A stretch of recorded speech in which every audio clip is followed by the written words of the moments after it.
深夜的城市高楼林立，李恩祖站在保险柜前，指尖飞快地输入了一串数字：321705。真的是这个密码吗？随着咔嗒一声脆响，沉重的柜门缓缓开启。你确定吗？耳机里传来询问声。李恩祖低声回应道：“是的，根据我的确认，没有错。”他蹲在保险柜前，看着那些冰冷的财物。我之前就有过怀疑，密码竟然真的是金大人的生日，加上他们确立关系的那一天。不，现在不是为了这种事沮丧的时候，我必须找到证据。他很清楚，现在是唯一的计划，趁着江振宇和金大人还沉溺在那段不正当的关系中，趁着他以为自己还被安眠药困在深层睡眠里，必须尽快行动。李恩祖的手在文件堆中快速翻找，突然他的动作停住了，从一叠资料中抽出一份文件。是这个吗？李恩祖紧紧抱着那份厚重的文件，这就是赵秘书提到的金色封面文件，还有那个装着 SD 卡的皮盒。他想起在车内与赵秘书的对话，江振宇的秘密保险柜里一定藏着会长的真实遗嘱，还有行车记录仪的影像，以及事故现场的监控录像。李恩祖当时有些迟疑地问道：“那些东西难道还没被销毁吗？”赵秘书摇了摇头，不，以江振宇那种多疑的性格，他绝对不敢让这些东西离开自己的视线，他肯定还留着他们。李恩祖蹲在保险柜前，有了这些，就能证明父亲死得有多冤枉了。他在心中默默发誓：江振宇、金大人，你们的报应到了。就在他准备起身离开时，身后突然传来一声轻笑：“哎呀，家里进小偷了吗？”李恩祖猛地僵住，金大人抱着双臂，语气中带着一丝玩味：“我还在想你偷偷摸摸在干什么呢，夫人，你这是在做什么啊？”李恩祖猛地抬头，金大人。一个低沉的声音在走廊响起：“恩祖。”江振宇赤着脚走近，吃完那么贵的晚餐，你现在是在做什么？李恩祖惊恐的后退：“江振宇，别靠近我，你们两个会遭天谴的。”江振宇，我父亲那么信任你。李恩祖的父亲李元圭曾是韩国第一代白帽黑客，也是 IT 行业的先驱，更是 CXSoft 的创始人。他不仅是一位伟大的企业家，更是一位全心全意疼爱女婿的岳父。他曾那样信任江振宇，将公司和女儿都托付给了他。然而，眼前的江振宇只是冷冷地看着他：“我也为你父亲尽了力。你父亲得癌症的时候，你知道我为了照顾他忍受了多少吗？为了迎合那个老头子的脾气，我陪着他跑遍了全国各地，连一个地方都没落下。”李恩祖愤怒地反驳道：“表面上看起来确实是那样，连我都差点被你骗了。”江振宇偷偷拿走了李元圭的印章，背着所有人实施犯罪。李元圭当时并非毫无察觉，只是因为对方是自己的女婿，才选择了睁一只眼闭一只眼。可即便如此，江振宇的恶行也从未停止。江振宇露出一抹嘲讽的笑意：“实施犯罪？你有证据吗？”李恩祖坚定地回应道：“是的，我有证据。你知道我为什么一直忍气吞声吗？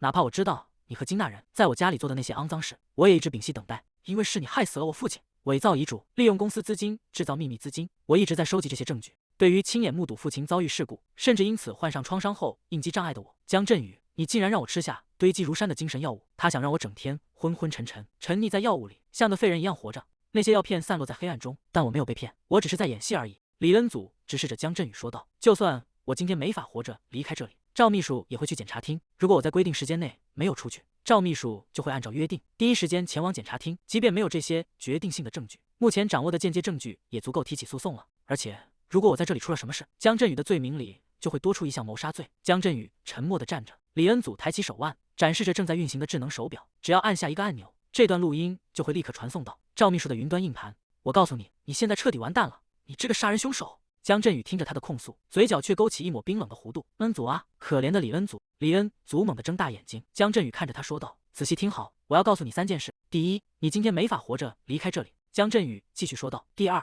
赵秘书去不了检察厅了。”金大人从睡裙下拿出一只早已准备好的注射器，递到了江振宇手中。江振宇大步跨向李恩祖：“你收集的那些证据已经从这个世界上彻底消失了。”李恩祖脸色惨白：“赵秘书，你对他做了什么？”江振宇没有回答，他猛地伸出手，死死扣住了李恩祖纤细的手腕，力道大得让他无法挣脱。他凑近李恩祖的耳边低语道：“还有第三，我们会好好利用你留下的那笔遗产。”他高举起手中的注射器，毫不犹豫地刺向他的颈部。不！李恩祖在心中绝望地呐喊。药效发作的极快，他的身体瞬间失去了力气，软绵绵地瘫倒在江振宇怀中，意识开始涣散，身体完全无法动弹。金大人拉开通往露台的玻璃门，冷眼看着这一切。江振宇横抱起失去知觉的李恩祖，大步走向露台。他将李恩祖放在露台边缘。李恩祖，过不了多久，你就会成为一个因为无法承受抑郁症而从46层公寓纵身跃下的悲剧继承人。江振宇松开了手，再见了，李恩祖。李恩祖的身体坠入无尽的黑暗，耳边是呼啸的风声。他看着上方越来越远的露台灯光，心中充满了不甘。爸爸，这不对，不应该是这样的，这太过分了。李恩祖在急速坠落中绝望地伸出手：“救救我！谁来救救我！”他紧紧闭上双眼，泪水从眼角滑落：“救救我！”突然，周围的一切仿佛静止了。李恩祖猛地睁开眼，发现自己悬浮在半空中。这是什么？一个散发着幽蓝光芒的半透明方框浮现在他眼前，上面清晰地写着一行字：“你是否要干预命运？是或否？”干预命运。李恩祖看着眼前的异象，这是什么意思？方框静静的悬浮着，等待着他的回应。我该选择什么？下方的街道车水马龙，死亡就在咫尺之间，一切都要结束了。李恩祖看着那行字，眼眶中蓄满了泪水。虽然不知道这究竟是什么，但既然已经是尽头了，就没必要再犹豫。他在心中发出了最后的呐喊：是！繁华的都市夜景在窗外延展，街道上车流如织，刺耳的鸣笛声此起彼伏。在 MK 投资公司的会议室内，一场严肃的会议正在进行。一名高管翻开手中的文件，说道：“那么，我们现在开始关于 CX Soft 投资案的会议。CX Soft 目前向我们 MK 投资申请了注资，目的是为了进行企业重组。关于 CX Soft 目前的财务结构。”坐在主位上的男人神色沉稳，他翻阅着手中的资料，目光锐利而专注。这时，一名助手神色慌张地推门而入：“普执行官，我想您需要看一下新闻，是关于 CX 继承人李恩祖的消息，就是您的那个恩祖姐姐。”男人握着文件的手指微微收紧，助手咽了口唾沫，艰难地开口道：“他刚刚自杀了。”男人猛地僵住，李恩祖自杀了？他眼中满是不可置信。电视新闻正在紧急播报。据报道，今天凌晨，李恩祖被发现死于其住所楼下，死因是坠楼。新闻画面中，主播神色严肃地继续说道：“李恩祖现年34岁，生前患有严重的抑郁症和恐慌症。他是 CX Soft 副会长江振宇的妻子，两人婚后并无子女。”男人死死盯着屏幕，双手撑在会议桌上。他沉默良久，终于缓缓开口说道：“关于 CX Soft 的投资案，暂时搁置。”在无尽的虚空中，那个幽蓝色的方框再次浮现。你是否要干预命运？是在水里吗？无法呼吸了。李恩祖双手徒劳地抓向水面，快呼吸！他猛地从水中坐起，大口地喘着粗气。李恩祖惊魂未定地环顾四周，水龙头还在滴答作响，温热的水流漫过他的身体。浴缸？这是哪里？这里不是我的家。他低头看向自己，身上穿着一件印有碎花图案的长袖睡衣。我不记得买过这种衣服。李恩祖大脑一片混乱，他赤脚跨出浴缸。当然会这样了，经历过那种事，如果脑子还能清醒才奇怪。李恩祖抬起头，看向洗手台前的镜子，镜中映出一张年轻而陌生的脸庞。他死死盯着镜子里的自己，这不是我，这到底是谁？一声凄厉的尖叫划破了浴室的宁静。李恩祖站在洗手间里，难以置信地发出一声惊呼：“这到底是怎么回事？这张脸是怎么回事？这到底是谁？”李恩祖惊恐地后退，双手颤抖着抚上脸颊，这根本不是他原本的样子，这到底是谁？空气中突然亮起一道蓝色的光幕，系统界面浮现出来：罗恩祖，28岁，职业是模特。李恩祖愣住了，什么？屏幕上跳出冰冷的提示：罗恩祖在你死前的30秒刚刚去世。李恩祖，我立刻将你转移到了这具身体里。李恩祖看着镜子里的陌生面孔，死亡转移，这到底在说什么？他低下头看着自己这双完全陌生的手，大脑陷入了一片混乱，这究竟意味着什么？李恩祖用力掐了掐自己的脸颊，难道是在做梦吗？他看向镜子前漂浮的蓝色光幕，问道：“那你又是什么？”屏幕上显示出冰冷的字迹：“我是一个引导者。”李恩祖疑惑地重复道：“引导者？是的，你可以把我当成李元圭会长曾经使用的那笔系统。”李恩祖愣在原地：“我父亲的秘书系统？那笔？”他盯着那道光幕，低声问道：“你就是那笔吗？”那笔在屏幕上闪烁着回答：“相似，但并不相同。不过，如果你愿意，可以称呼我为那笔。”李恩祖陷入了沉思。父亲生前确实在开发一种用于个人辅助的聊天机器人，那时候还处于实验测试阶段。我以为在父亲去世后，那个系统的开发就已经停止了。他看着眼前的光幕，确认道：“所以，你就是为了帮我干预命运而存在的吗？就像一个支持系统那样。”那笔给出了肯定的答复：“没错。”李恩祖站在洗手间中央，听着那笔下达最后的指令：“从现在起，你将以罗恩祖的身份活下去，你可以直接干预自己的命运。”李恩祖轻声问道：“那么，我原本的身份该怎么办？”李恩祖看着镜子里的陌生面孔问道：“我原本的身体怎么样了？”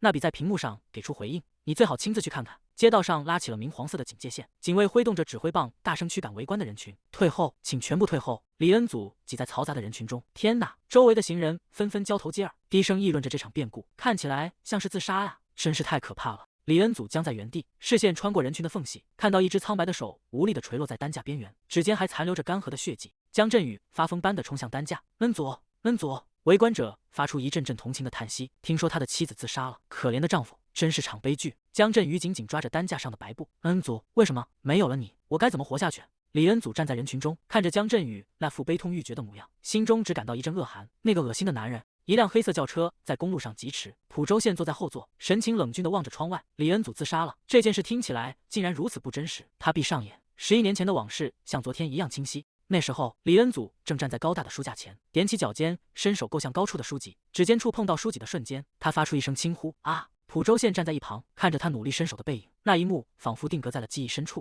李恩祖接过书本，轻声说道：“谢谢，你是来找我父亲的客人吗？”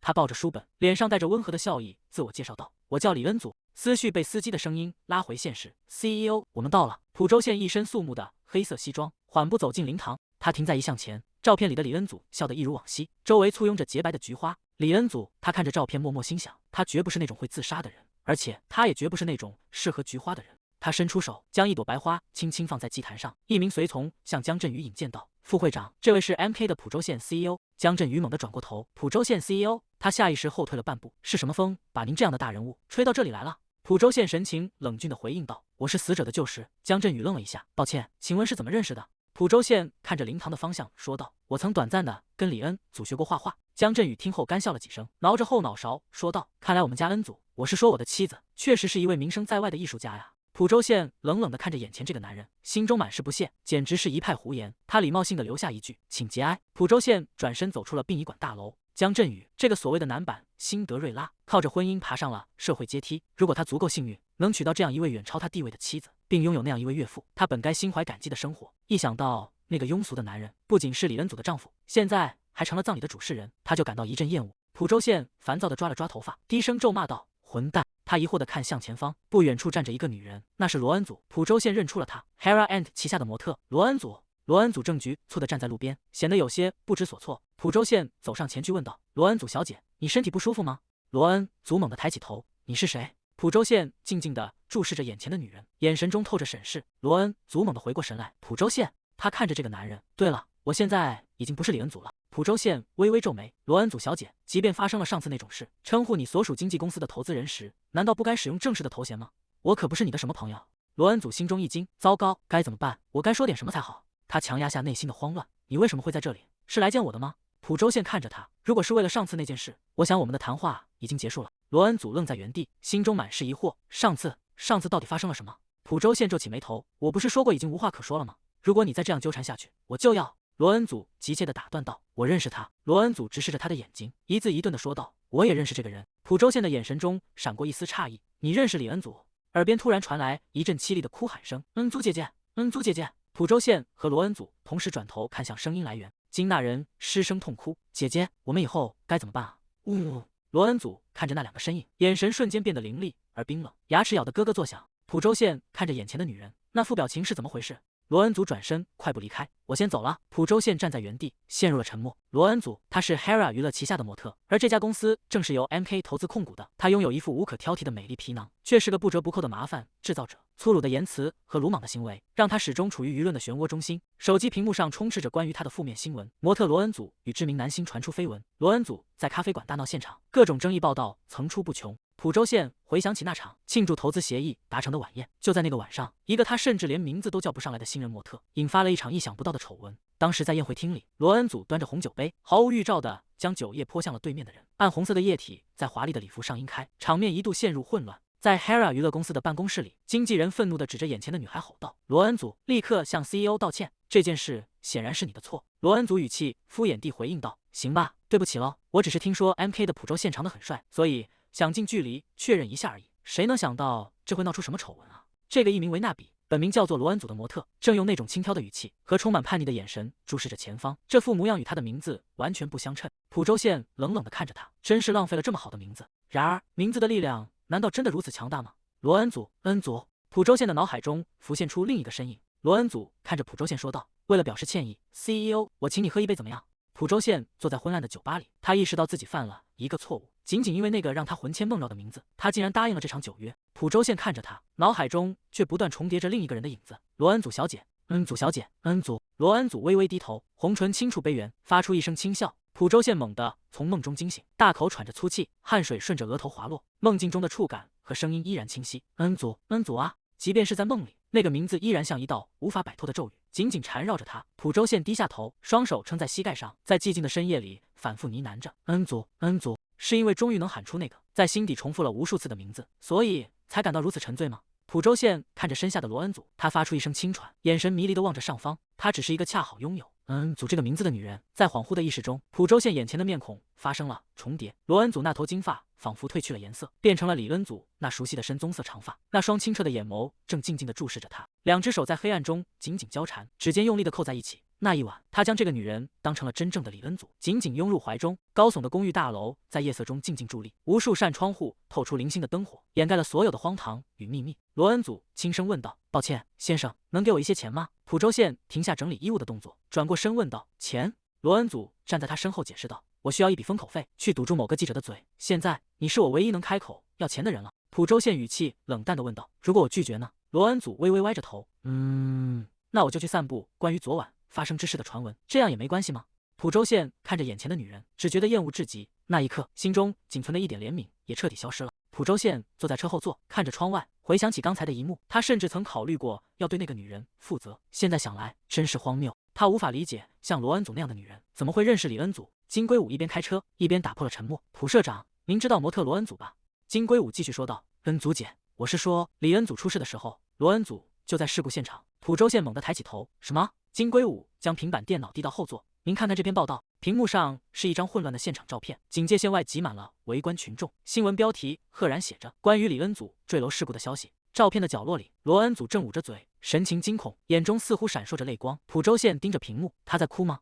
那个时候，受害者的身份根本还没有对外确认。难道说他在那时就已经知道跳楼的人是谁了？浦州县低声唤道：“金龟武。”金龟武应了一声：“怎么了？”浦州县看着窗外下达了命令，去查查罗恩祖，重点调查他和李恩祖之间的关系。那个女人不过是3个月前曾共度一夜的对象，除了名字、职业和年龄，他对她一无所知。虽然现在才开始对罗恩祖产生好奇，显得有些可笑，但他必须弄清楚他和李恩祖之间到底存在着怎样的联系。阳光洒在公园的长椅上，罗恩祖独自坐着。好吧，那比你说过，从现在起我应该以李恩祖的身份活下去，去干涉所谓的命运，对吧？那比回应道：“是的，没错。”罗恩祖低头看着自己的双手，既然如此，那为什么我没有死？那比显现出一行字迹，因为你渴望干涉命运。罗恩祖低声追问道：“我的意思是，为什么会发生这种事？”那比给出了回应，或许是某个人的迫切渴望传达到了。罗恩祖皱起眉头，这算什么模糊的回答？算了，我不问了，反正死前进入别人的身体这种事本身就毫无道理。罗恩祖心中默默想着，虽然对年纪轻轻就选择自杀的罗恩祖感到遗憾，但重要的是，这是一个机会，一个复仇的机会。他的眼神变得冰冷而锐利。首先，我需要回到 Trif 公司，取回那些证据。罗恩祖再次看向光幕问道：“这可能吗？让我拥有罗恩祖的记忆？”那比跳动着肯定的答复，并非不可能。然而，根据情况的不同，这取决于窥探他人的生活，尤其是窥探一个选择自杀的人的生活，这绝非愉快的体验。罗恩祖心中产生了一个疑问：在罗恩祖的记忆里，那个人也会出现吗？那比再次跳动，显示出新的指令，以获准查看罗恩祖过去1年的记忆。是否现在查看？罗恩祖深吸一口气，坚定地回应道：“是的，我要看。”夜色深沉，几只散发着幽光的蝴蝶在静谧的室内飞舞，掠过整齐悬挂的西装和陈列架，最后停留在床边。浦州县眉头紧锁，陷入了沉重的梦魇。梦境中，四周充斥着浓烟与火光，一个声音在黑暗中呼唤着他：“州县。”浦州县猛地睁开眼，眼前的景象被熊熊烈火吞噬，一栋建筑正在火海中崩塌。他站在废墟前，无力地看着这一切。梦境中，一个声音在呼唤：“浦州县先生。”紧接着，梦境破碎成混乱的片段，一个装满钞票的黑色提包在黑暗中裂开，无数纸币像落叶一样四散飘零，让浦州县立刻离开。浦州县猛地从床上坐起，大口喘着粗气，他痛苦地捂住额头，试图摆脱那挥之不去的梦魇。现在，连那些挣扎都变得毫无意义了，因为李恩祖已经永远离开了。阳光明媚的庭院里，金色的银杏叶随风飘落。姐姐，李恩祖姐姐，声音在空旷的院落里回荡。葬礼现场气氛凝重，金大人捂着脸失声痛哭：“我们可怜的姐姐该怎么办？”江振宇捧着李恩祖的遗像走在队伍最前方，神情肃穆而冷峻。浦州县站在不远处，默默注视着这一幕。江振宇，一个拥有过李恩祖却没能保护好他的可怜男人。浦州县正欲收回视线，却察觉到另一道目光。他转过头，看到一个金发女人站在人群中，是罗恩祖。浦州县心中升起一丝疑惑，又是这种眼神，那种毫不掩饰的敌意与蔑视。浦州县看着葬礼上各怀心思的人们，心中疑虑丛生。罗恩祖和这些人之间到底有着怎样的关联？罗恩祖收回视线，转身快步离开。浦州县注视着他的背影，心中满是疑惑。为什么在他的记忆中，那个女人的步履轻盈，行走间仿佛没有重量，像蝴蝶一样？画面中，2个女人的背影并肩而行，一个是罗恩祖，另一个是李恩祖。他们的身影在光影中交叠，透着一种难以言喻的相似感。洗手间内，金大人正对着镜子补妆，她举着手机，语气轻快地交谈着：“没错，现在李恩祖所有的财产都归她丈夫所有了。”她对着镜子涂抹口红。婚礼当然会办，但不是现在。金大人语气轻快地说道：“我们需要为那个死去的女人再多哭一会儿，互相安慰，然后顺理成章地坠入爱河。这种戏码最管用了。”他走到洗手池边，拧开水龙头，冲洗双手，指责：“如果 CX 公司成了我的，那些指责又算得了什么？就算是我祖父的责难，我也能忍受。”他关掉水龙头，甩了甩手上的水渍：“没错，我正想建议我们先去登记结婚。”他踩着高跟鞋走向门口：“我也需要一个保险装置。既然有人能背叛一次，谁能保证他不会背叛第2次？”随着一声轻响，洗手间的大门被推开又合上，金大人的身影消失在走廊尽头。最里面的隔间门缓缓打开，罗恩祖面无表情地走了出来。他站在镜子前，回想着刚才听到的对话。先登记结婚。罗恩祖看着镜中的自己，心中暗自发誓，绝不可能让你如愿。罗恩祖心中满是凄凉，亲眼看着自己破碎的身体被送往火葬场，这种痛苦已经足够沉重，却没想到还要在这里撞见那对令人作呕的凶手。但他完全没料到，他竟然会一直跟到火葬场来。他深吸一口气，试图平复翻涌的情绪，得走一走，让脑子清醒一下。一辆黑色轿车缓缓驶来，在罗恩祖身侧停下，车窗降下，露出浦州县冷峻的面孔。罗恩祖停下脚步，有些意外的看着车内的男人。浦州县，浦州县问道：“你要回家吗？”他心中暗自思忖，除了与自己的那层关系，他与父亲也一直有往来，所以他预料到他至少会出现在灵堂。罗恩祖站在路边，看着停在身前的黑色轿车，心中泛起苦涩的回忆。他与浦州县的结局并不算美好。从24岁起，他们共同度过了3年的时光。在那段日子里，他的心始终只为他一个人跳动。他将初吻献给了他，也将初恋的所有记忆都给了他。然而，这一切在浦州县突然决定出国留学的那一刻，便彻底画上了句号。罗恩祖看着车窗内的男人，心中却被另一份记忆占据，那是属于真正的罗恩祖，也就是一名内比的女孩留下的记忆。在那个女孩的记忆深处，竟然也残留着浦州县的身影。浦州县坐在后座，看着窗外的罗恩祖说道：“前面的隧道很长。”罗恩祖愣了一下：“什么？”浦州县握着方向盘：“我是说前面的隧道太长了，不适合步行。上车吧，我送你。”罗恩祖站在路边沉默了许久：“为什么？为什么要送我？是因为怕我再做出什么让赫拉投资公司蒙受损失的事吗？”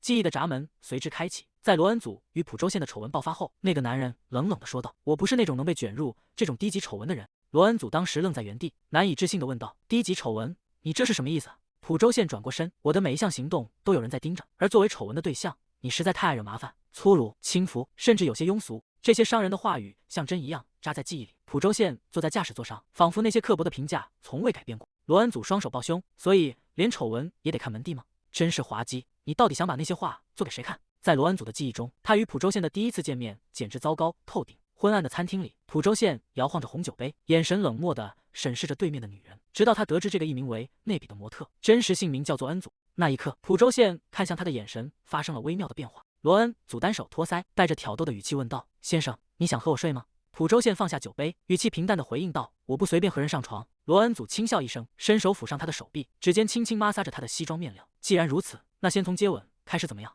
他凑近他的耳畔，像刚才那样，用那种亲昵的语气叫我恩祖。两人在餐桌旁紧紧相拥，罗恩祖搂住他的脖颈，在暧昧的气息中交换了一个吻。现实的冷风吹过，将罗恩祖从记忆中拉回。或者，浦州县沉默地注视着他。罗恩祖直视着他的目光问道：“今晚你也需要女人吗？就像上次那样？”罗恩祖问道：“如果你需要一个女人。”浦州县回应道：“我现在就有一个需求，要在车里坐吗？还是说你需要更多的钱来让记者闭嘴？”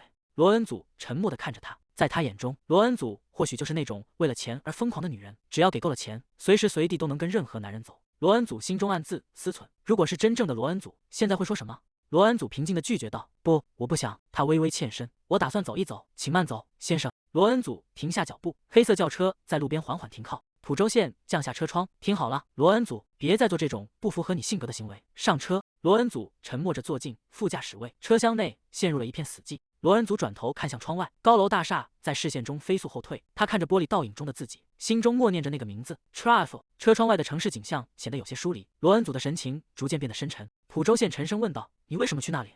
罗恩祖疑惑地看向他，他并不想这样对待浦州县，但他知道，如果是真正的罗恩祖，面对这种情况也绝不会感到愉快。罗恩祖故作镇定地回应道：“您突然在说什么？先生，我并不聪明，如果您这样说话，我听不懂。”浦州县冷冷地说道：“好，那我换个问法。9月14日凌晨，你为什么去首尔林附近的 Trifle？” 浦州县继续说道：“那是李恩祖出事故的地方。”罗恩祖低下头：“我也住在附近，因为睡不着才出去运动，刚好路过了事故现场。”浦州县追问道：“仅此而已吗？”罗恩祖反问道：“还能有什么？”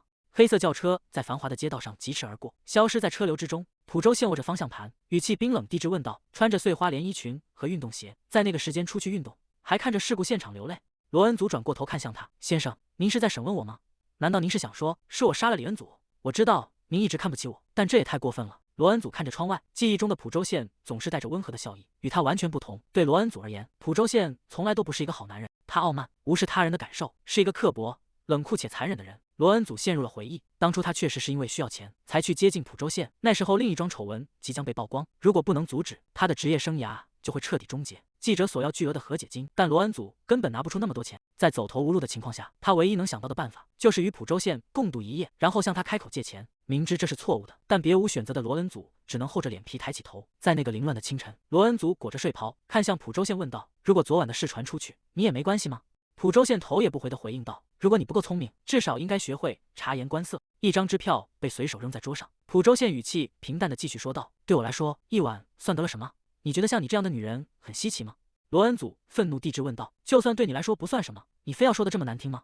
我会还给你的，我说过我会还的。”思绪回到现实的车厢内，罗恩祖神情紧绷地对浦州县说道：“先生，您不是检察官，我也不是嫌疑人，我不知道李恩祖的死对您意味着什么，但您这样做是不对的，您没有权利问我这些，我也没有义务回答。”车子缓缓靠边停下，罗恩祖看着窗外熟悉的街景，说道：“快到了，我在这里下车。”他推开车门，头也不回地走下车。“保重！”车门重重关上的声音在街道上回荡。浦州县坐在驾驶位上，透过挡风玻璃看着罗恩祖离去的背影。他穿过斑马线，消失在林立的建筑与往来的人群中。浦州县沉默地收回视线，他重新发动引擎，驱车离开。罗恩祖独自走在狭窄而陈旧的巷弄里，这里与刚才繁华的商业区截然不同。电线在低矮的楼宇间交错，空气中弥漫着生活的气息。他踩着台阶走上2楼，皮鞋敲击地面的声音在寂静的楼道里显得格外清晰。来到门前，他熟练地按下密码锁，随着清脆的开锁声，罗恩祖推门走进昏暗的玄关，反手将门锁死。所有的力气仿佛在这一刻被抽干，他顺着门板瘫坐下去，沉重地喘息着。刚才在车里对浦州县说出的那些话依然在脑海中回响。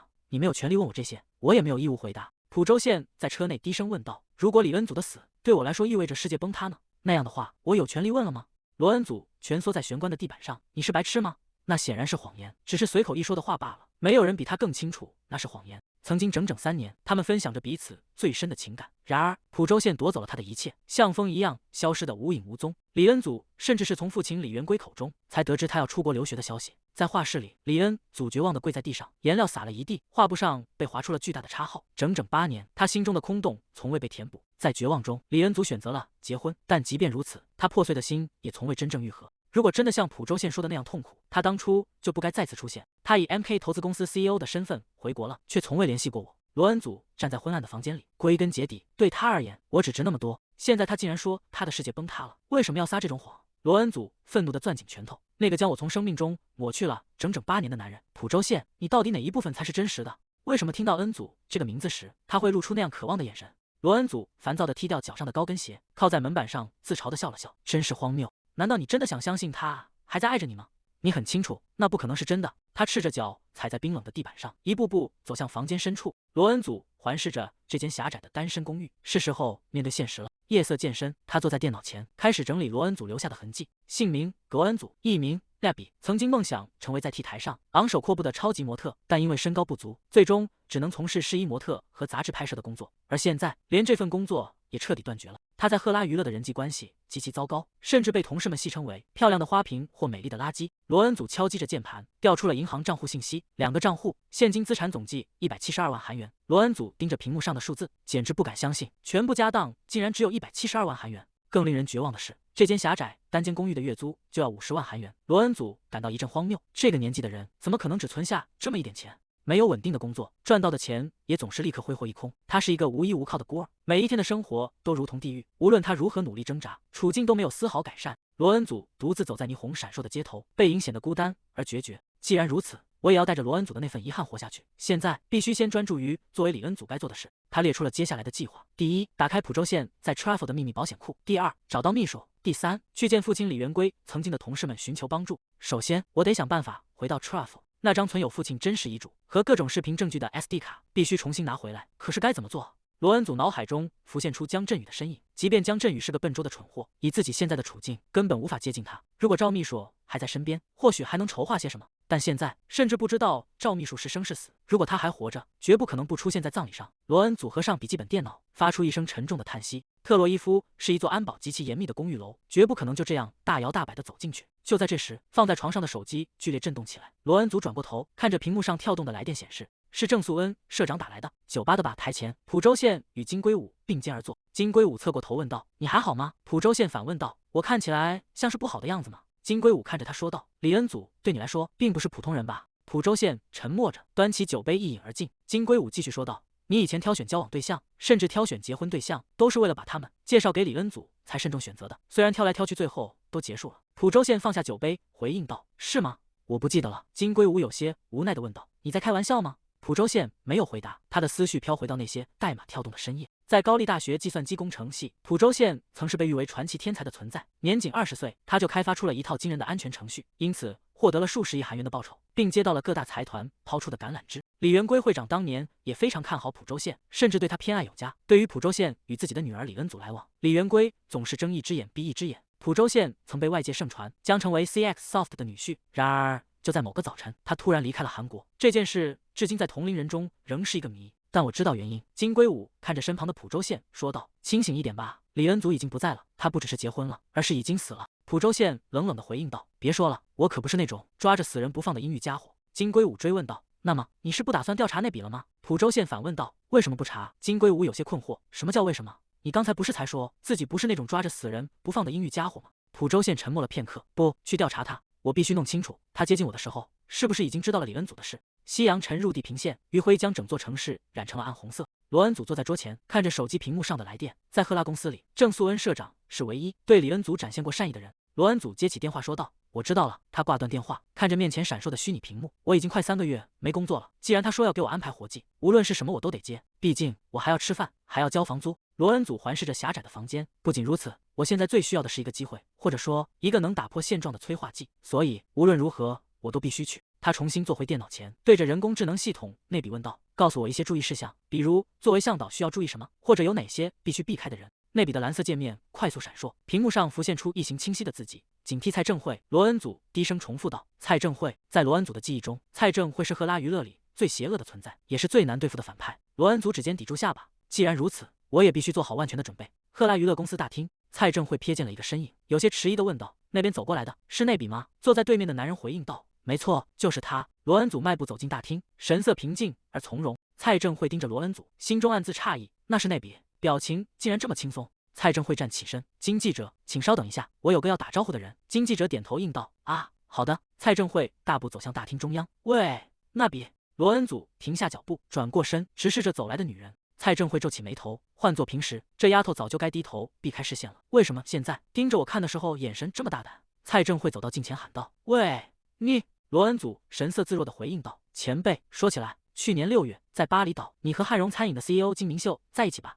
蔡正惠整个人僵在原地，他怎么会知道？不，这件事是怎么泄露出去的？蔡正惠气急败坏地吼道：“你在胡说八道些什么？还不快给我闭嘴！”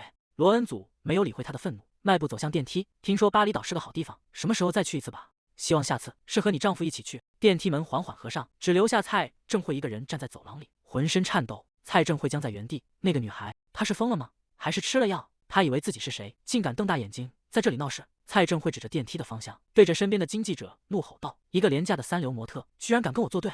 他咬紧牙关，到底是怎么回事？他怎么可能知道我和金明秀总裁去巴厘岛的事？这简直要让我疯了！电梯内，罗恩祖独自站立。蔡正惠觉不是什么正经人，才刚被告诫要小心，就立刻撞见了他。作为赫拉娱乐的蜂王，蔡正惠是导致罗恩祖走向绝路的主要推手之一。今年年初，蔡正惠的情人与罗恩祖之间爆发了一场丑闻，霸凌也随之开始。其他演员纷纷效仿蔡正惠，开始排挤罗恩祖。那是一场有组织的集体霸凌。蔡正惠的生活就像一场危险的走钢丝，一边是体面的丈夫，一边是多金的情人，甚至还有更年轻的秘密恋人。如果这些事实被媒体曝光，她根本没有任何辩解的余地。作为李恩祖的时候，我就已经知道蔡正惠这个人的存在，虽然我们并没有直接打过交道。蔡正惠的情人金明秀是汉荣餐饮的 CEO， 他与江振宇私交甚笃，两家人甚至都住在特洛伊夫公寓。也正因如此，我与金明秀的妻子走得很近，自然而然地听到了许多关于蔡正惠的传闻。金明秀的妻子坐在餐桌前，什么国民女演员，到头来也不过是个出轨惯犯，一个有夫之妇，竟然敢明目张胆地跟着别人的丈夫去海外旅行。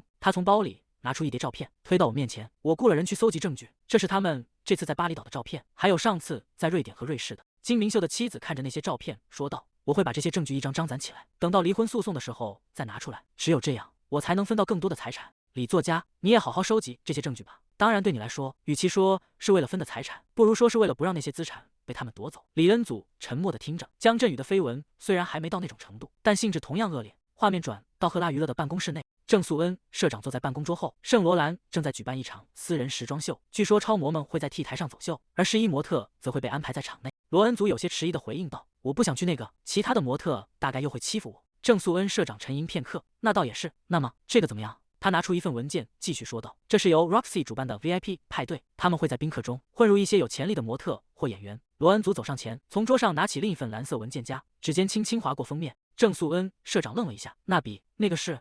他抬起头，脸上露出了灿烂的笑容，说道：“我要做这个，那是大人艺术中心光之祭典的开幕活动。”郑素恩提醒道：“嘿，这不是模特工作。”罗恩祖平静的回应：“这是为了她丈夫的公司，他们需要一个形象好的帮手。”罗恩祖陷入了沉思。郑素恩的丈夫，既然这不在我那一年的记忆里，就说明他与李恩祖并没有什么实质性的接触。那笔在罗恩祖面前投射出蓝色界面。安保公司宙斯由闵元吉经营，他是首席执行官郑素恩的丈夫。你应该知道，他们负责管理特洛伊夫。罗恩祖看着屏幕低语，甚至还管理特洛伊夫。我明白了。他有些不放心的确认道，顺便问一下，这东西别人看不见吧？郑素恩问道。你为什么那样盯着空处看？罗恩祖有些尴尬的回应：没什么。郑素恩坐在电脑前继续说道：“总之，他们在为艺术博览会招募导览员。既然是那种场合，他们似乎在寻找博学又聪明的年轻人。”郑素恩看着桌上的文件，补充道：“他们可能只是想找几个长得好看的孩子撑场面，所以才来问我。但是……”郑素恩叹了口气，坦白说，他们需要的是那种能言善辩、可以和有钱人打交道的体面助手。郑素恩直视着罗恩祖说道：“这意味着你并不合适，你没上过大学。”罗恩祖沉默地站着，神情变得有些凝重。罗恩祖开口问道：“招募条件里有规定必须是大学毕业生吗？”郑素恩有些无奈地回应：“那倒不是，但你说话并不怎么文雅，而且坦白说，你到底有多无知？你甚至连拼写都搞不清楚。”罗恩祖有些恼火地反驳道：“我知道怎么正确拼写，而且我只是去那里说话而已，拼写跟这有什么关系？”罗恩祖看着郑素恩，坚定地说道：“那笔我不会让我的无知表现出来的。”郑素恩严肃地提醒道：“你要知道，那是你绝对不能惹麻烦的地方。”罗恩祖曾是个麻烦制造者，无论走到哪里都像顽石一样固执。他在行业内早已失去了立足之地。郑素恩正试图保护那样的罗恩祖，但现在郑素恩所担心的事情已经不会再发生了。郑素恩看着罗恩祖，提醒道：“报酬也低得多，甚至不到原来的一半。”罗恩祖平静地回应：“我也知道这一点。”罗恩祖在心中默默思索，因为策划这场活动的人正是我。李恩祖、郑素恩所知道的报酬仅仅是基本工资，这场活动还有许多安保公司并不知晓的隐秘收益。罗恩祖按住桌上的蓝色文件夹说道：“所以，与其做这个，不，这反而更坚定了我去的理由。如果报酬很低，其他模特就不会去了，对吧？”郑素恩坐在办公桌后确认道：“你真的不会后悔吗？”罗恩祖站在桌前坚定地回答：“绝对不会。”郑素恩操作着电脑说道：“好吧，就按这上面说的去做。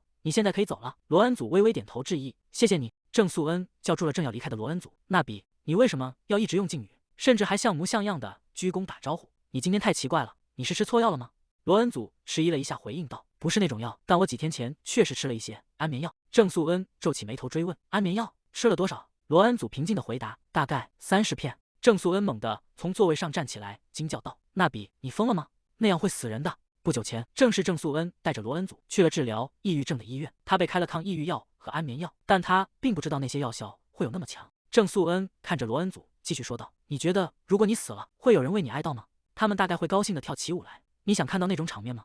罗恩祖转过身：“我知道，所以我才没有死，而是活着回来了，不是吗？”光之祭典是由财阀夫人组成的百弄会赞助，并由著名艺术家团体艺员会组织的秘密展览。此外，在艺术界拥有稳固国际地位的洛昂文化基金会负责精心挑选并运送画作。正因如此，光之祭典成了一场并非任何人都能进入，甚至连邀请函都难以获得的展览。这就是为什么我作为议员会的理事，会对助手设定严格条件的原因。艺术知识必不可少，社交礼仪和谈话技巧也同样关键。罗恩祖走在街道上思索着，所以我有一件必须先做的事。罗恩祖推开了一家美发沙龙的大门，以我目前罗恩祖的样子去那里，无法给上流社会留下好印象。罗恩祖坐在美发椅上，任由理发师摆弄着头发。如果不能留下好印象，我就只能拿着底薪回来。我绝不允许这种事发生。原本的金发被染成了深棕色，长发如丝绸般垂落。罗恩祖看着镜中的自己，眼神变得坚定而干练。他换上了笔挺的西装，整个人焕然一新。罗恩祖心中盘算着接下来的计划。我还需要买些衣服，虽然现场会提供制服，但我现在甚至连一件能体面穿着去面试的衣服都没有。他回想起罗恩祖衣柜里那些风格大胆的旧衣服，不禁感到一阵头疼。罗恩祖以前的衣服要么太暴露，要么就显得毫无尊严感。正当他思索时，手机在口袋里震动了一下。罗恩祖拿出手机，屏幕上显示着一条来自蒲州县的信息：“今晚见个面吗？”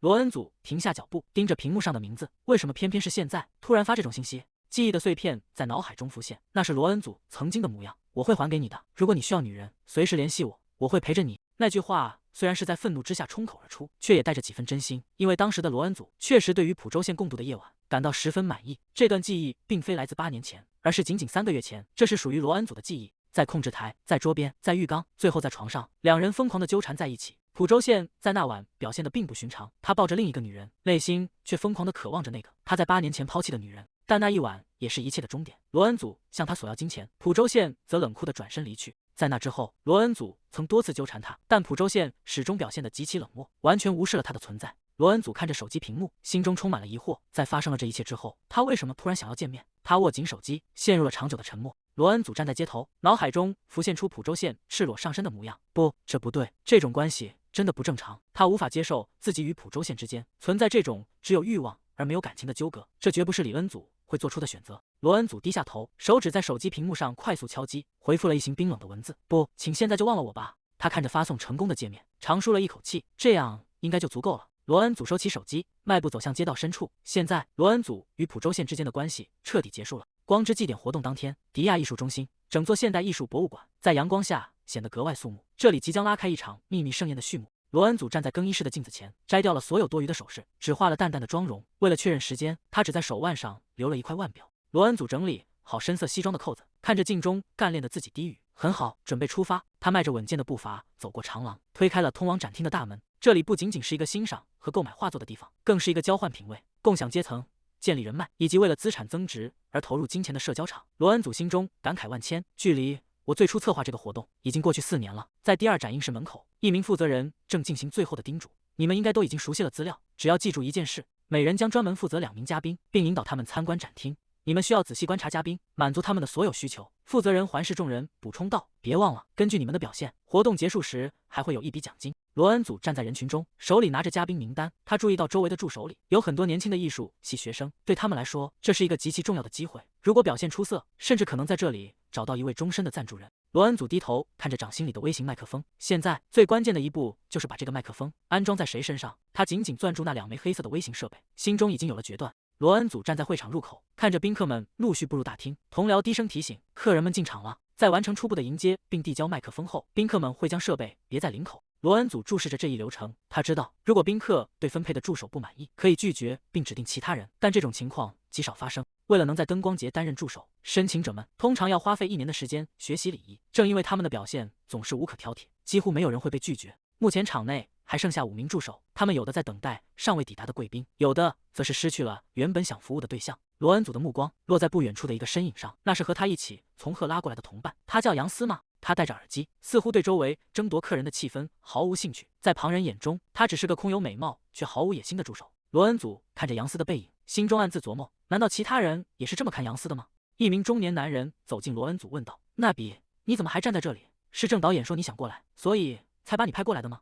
罗恩祖转过身，看着眼前的男人，他是宙斯外包公司的 CEO 闵雄吉。闵雄吉皱起眉头，提醒道：“照这个速度下去，你最后会被分配给一个非常奇怪的客人。”罗恩祖有些疑惑地重复道：“奇怪的客人？”闵雄吉翻看着手中的名单，解释道：“现在还剩下10位客人，其中有一个简直是磕定时炸弹。虽然去年那件事不归我们公司管，我不清楚具体细节，但听说当时场面1度失控。”罗恩祖听后露出了一丝微妙的笑意：“啊，真的吗？”闵雄吉有些无奈地说道：“你居然还笑得出来？传闻早就散开了，其他的助手都会避开那个人，到时候你就会被强行塞给他们。”他叹了口气，继续说道：“郑导演特意嘱咐我要盯着你，如果真的发生这种事，我……”这时，不远处传来一阵急促的脚步声：“导演，您来了。”闵雄吉停下话头，看向走廊另一端，他有些惊讶地自言自语：“天哪，怎么这2个人一起来了？”罗恩祖看向走廊尽头，2名贵宾正并肩走来。闵雄吉立刻低声对罗恩祖下达指令：“罗恩祖，你负责左边那位绅士。”他神情严肃地补充道：“他是议员协会的会长，同时也是大人集团的副会长，是个非常有威望的人。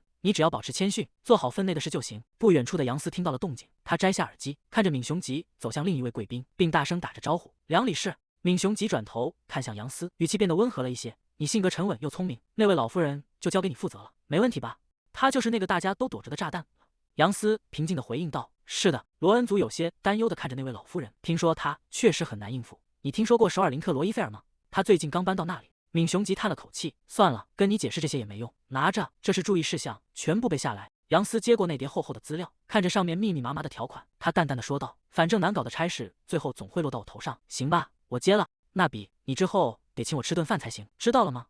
罗恩祖笑着拍了拍杨思的肩膀：“你得请我吃饭，知道了吗？”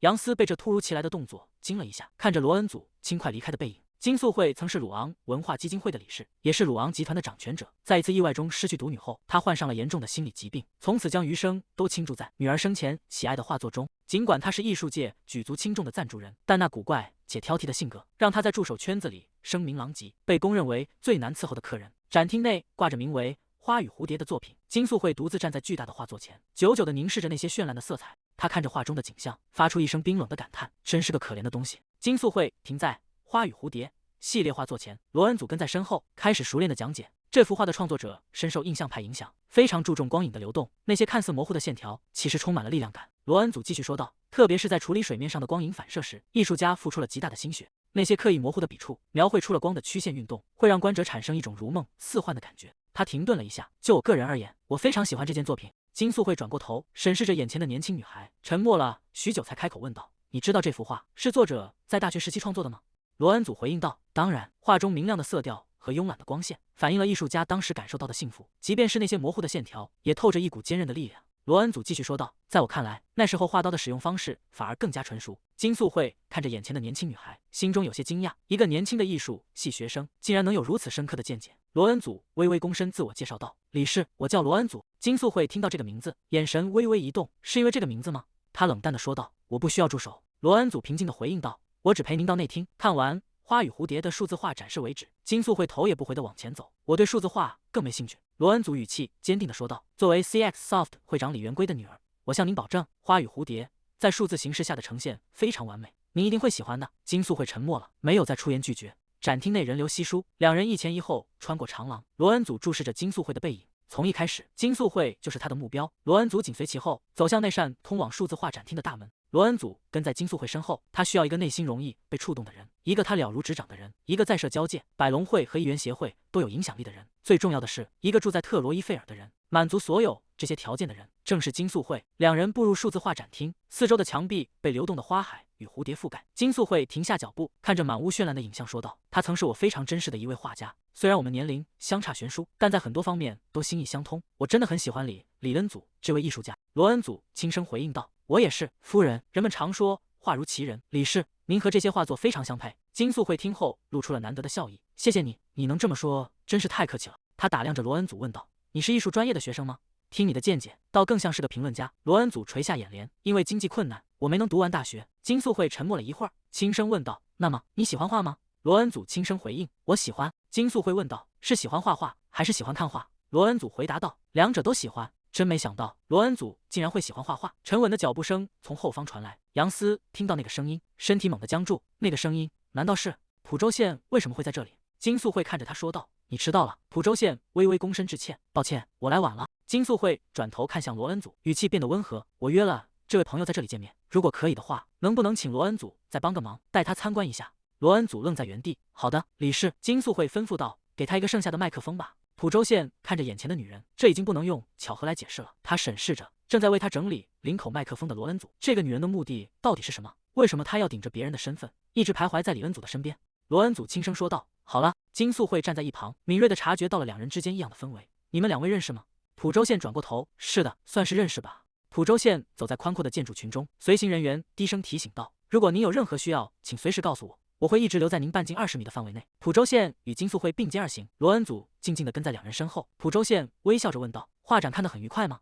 金素慧回应道：“我主要看了李恩祖的作品，我的向导似乎对他非常了解，也许是因为他们名字相同的原因。”蒲州县侧过头，视线在罗恩祖身上停留了片刻。蒲州县问道：“你也看了李恩祖的作品吗？”金素慧点头说道：“是的，罗恩祖小姐为我挑选了几件作品，我打算买下那些。”蒲州县有些意外地看向金素慧：“你竟然主动要求他为你推荐？”随后金素慧摆了摆手说道：“算了，既然我已经得到了满意的推荐，那就这样吧。”蒲州县看着金素慧说道：“这不像您的风格，导演，您看起来完全被那些画迷住了。”金素慧收敛了笑容：“比起那些画，我今天找你来还有更重要的事情，我让我那孙媳妇为你挑选了一位优秀的年轻女士。”蒲州县的声音从耳机中传来：“回国后我参加了几次相亲，但还没遇到中意的人。”金素慧回应道：“是吗？你确实该早点结婚定下来了。”罗恩祖走在空旷的走廊上，听着耳机里的对话，说话前你应该先关掉麦克风。罗恩祖停下脚步，这些故事明明已经与他无关，心中却泛起一阵苦涩。金素慧停在画作前：“祖小姐，请过来一下。”罗恩祖走上前回应道：“是的，导演。”金素慧指着罗恩祖领口的设备说道：“先把这个关掉，我突然想起一件急事，需要去和议员协会的金会长商量一下。罗恩祖亲自动手按下了金素慧胸前的开关，如果要重新开启，只要把这个按钮推上去就行。金素慧看向身旁的浦州宪，说道：“明白了。那么在我离开的这段时间，祖小姐，请帮我陪陪这位朋友，我很快就回来。”金素慧转身离去。浦州宪说道：“真令人印象深刻，没想到你竟然能得到金素慧导演的青睐。他是个挑剔的人，从不轻易让人接近他身边。你是故意的吗？”罗恩祖有些困惑地回应道：“您指什么？”浦州宪逼近一步：“我是问你，是不是为了接近李恩祖，才故意徘徊在他身边？”罗恩祖陷入了沉默。浦州宪继续说道：“我不知道你是怎么认识李恩祖的，不，我甚至无法相信你真的认识他。但你改变自己的语气、表情和行为，去接近他身边的人，这种做法看起来并不怎么体面，不是吗？”罗恩祖低着头，随后他抬起头看向浦州宪，问道：“所以您不相信我认识李恩祖小姐？”浦州宪反问道：“我有理由相信吗？李恩祖为什么要认识你这种人？”罗恩祖直视着他的眼睛问道：“浦州宪执行官，难道您交朋友只是因为自己缺少什么吗？”浦州宪愣了一下：“什么？”罗恩祖坚定地回应道：“我交朋友从来不是为了那种目的。”浦州宪低声说道：“住手！我不想再继续下去了。”他猛地伸出手，死死扣住罗恩祖的手腕。罗恩祖挣扎着喊道：“放开我！”浦州宪并没有松手，反而冷冷地问道：“你突然决定想被当作人来对待了吗？你曾经要求被当作玩具，甚至在我拒绝后还一直跟着我。”罗恩祖惊愕地看着他。浦州宪突然伸手捏住他的下巴，强迫他抬起头：“只要告诉我你是怎么认识他的，我就放手。”罗恩祖甩开他的手：“我是跟他学的，跟李恩祖小姐，我跟艺术家李恩祖学习了绘画。”罗恩祖避开他的视线，虽然无法证明，但这确实是目前最合理的借口。浦州宪愣在原地，李恩祖竟然收了学生。罗恩祖转身准备离开：“您现在满意了吗？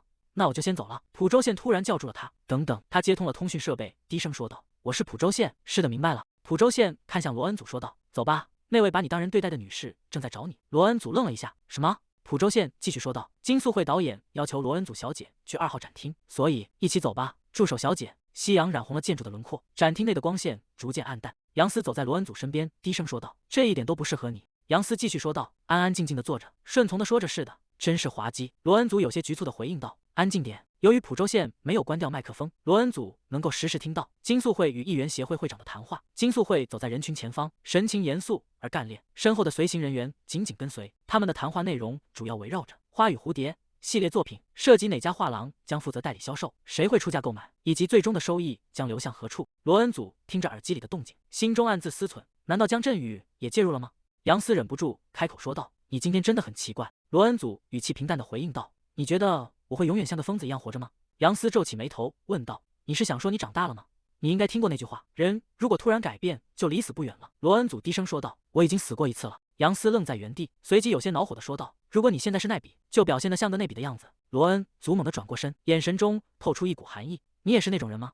在罗恩祖过去1年的记忆里，杨思很少出现，这意味着他并没有像蔡振辉或经纪公司的其他人那样深度介入罗恩祖的生活。当初发现搭档是杨思时，罗恩祖内心深处曾感到一丝庆幸，但现在看来一切都变了。罗恩祖迈步向前走去：“别再管我的闲事。”罗恩祖的声音再次传来：“除非你是蔡振辉前辈的人。”杨思猛地一颤，整个人僵在原地。晚上9点，随着灯光节第1部分的结束，向导们的工作也告一段落。罗恩祖从工作人员手中接过一个信封，甚至不需要查看里面的内容。金素慧理事对于他中意的人向来慷慨的过分。罗恩祖捏着厚实的信封，即便不知道确切金额，单凭这封酬劳，恐怕就足以支付几个月的生活费。他换好衣服，走向出口，心中感叹着这份工作的丰厚回报，简直像是中了头奖。突然，一阵熟悉的香水味钻入鼻腔，伴随着那个令人心惊的声音。罗恩祖猛地停下脚步，这个声音和味道，难道是金大人穿着一身修长的黑色礼服，正姿态优雅地走在走廊尽头？这身衣服是不是非常适合我？罗恩祖满心疑虑，金大人为什么会出现在这里？没有邀请函是绝对无法进入这个会场的。他到底是怎么弄到邀请函的？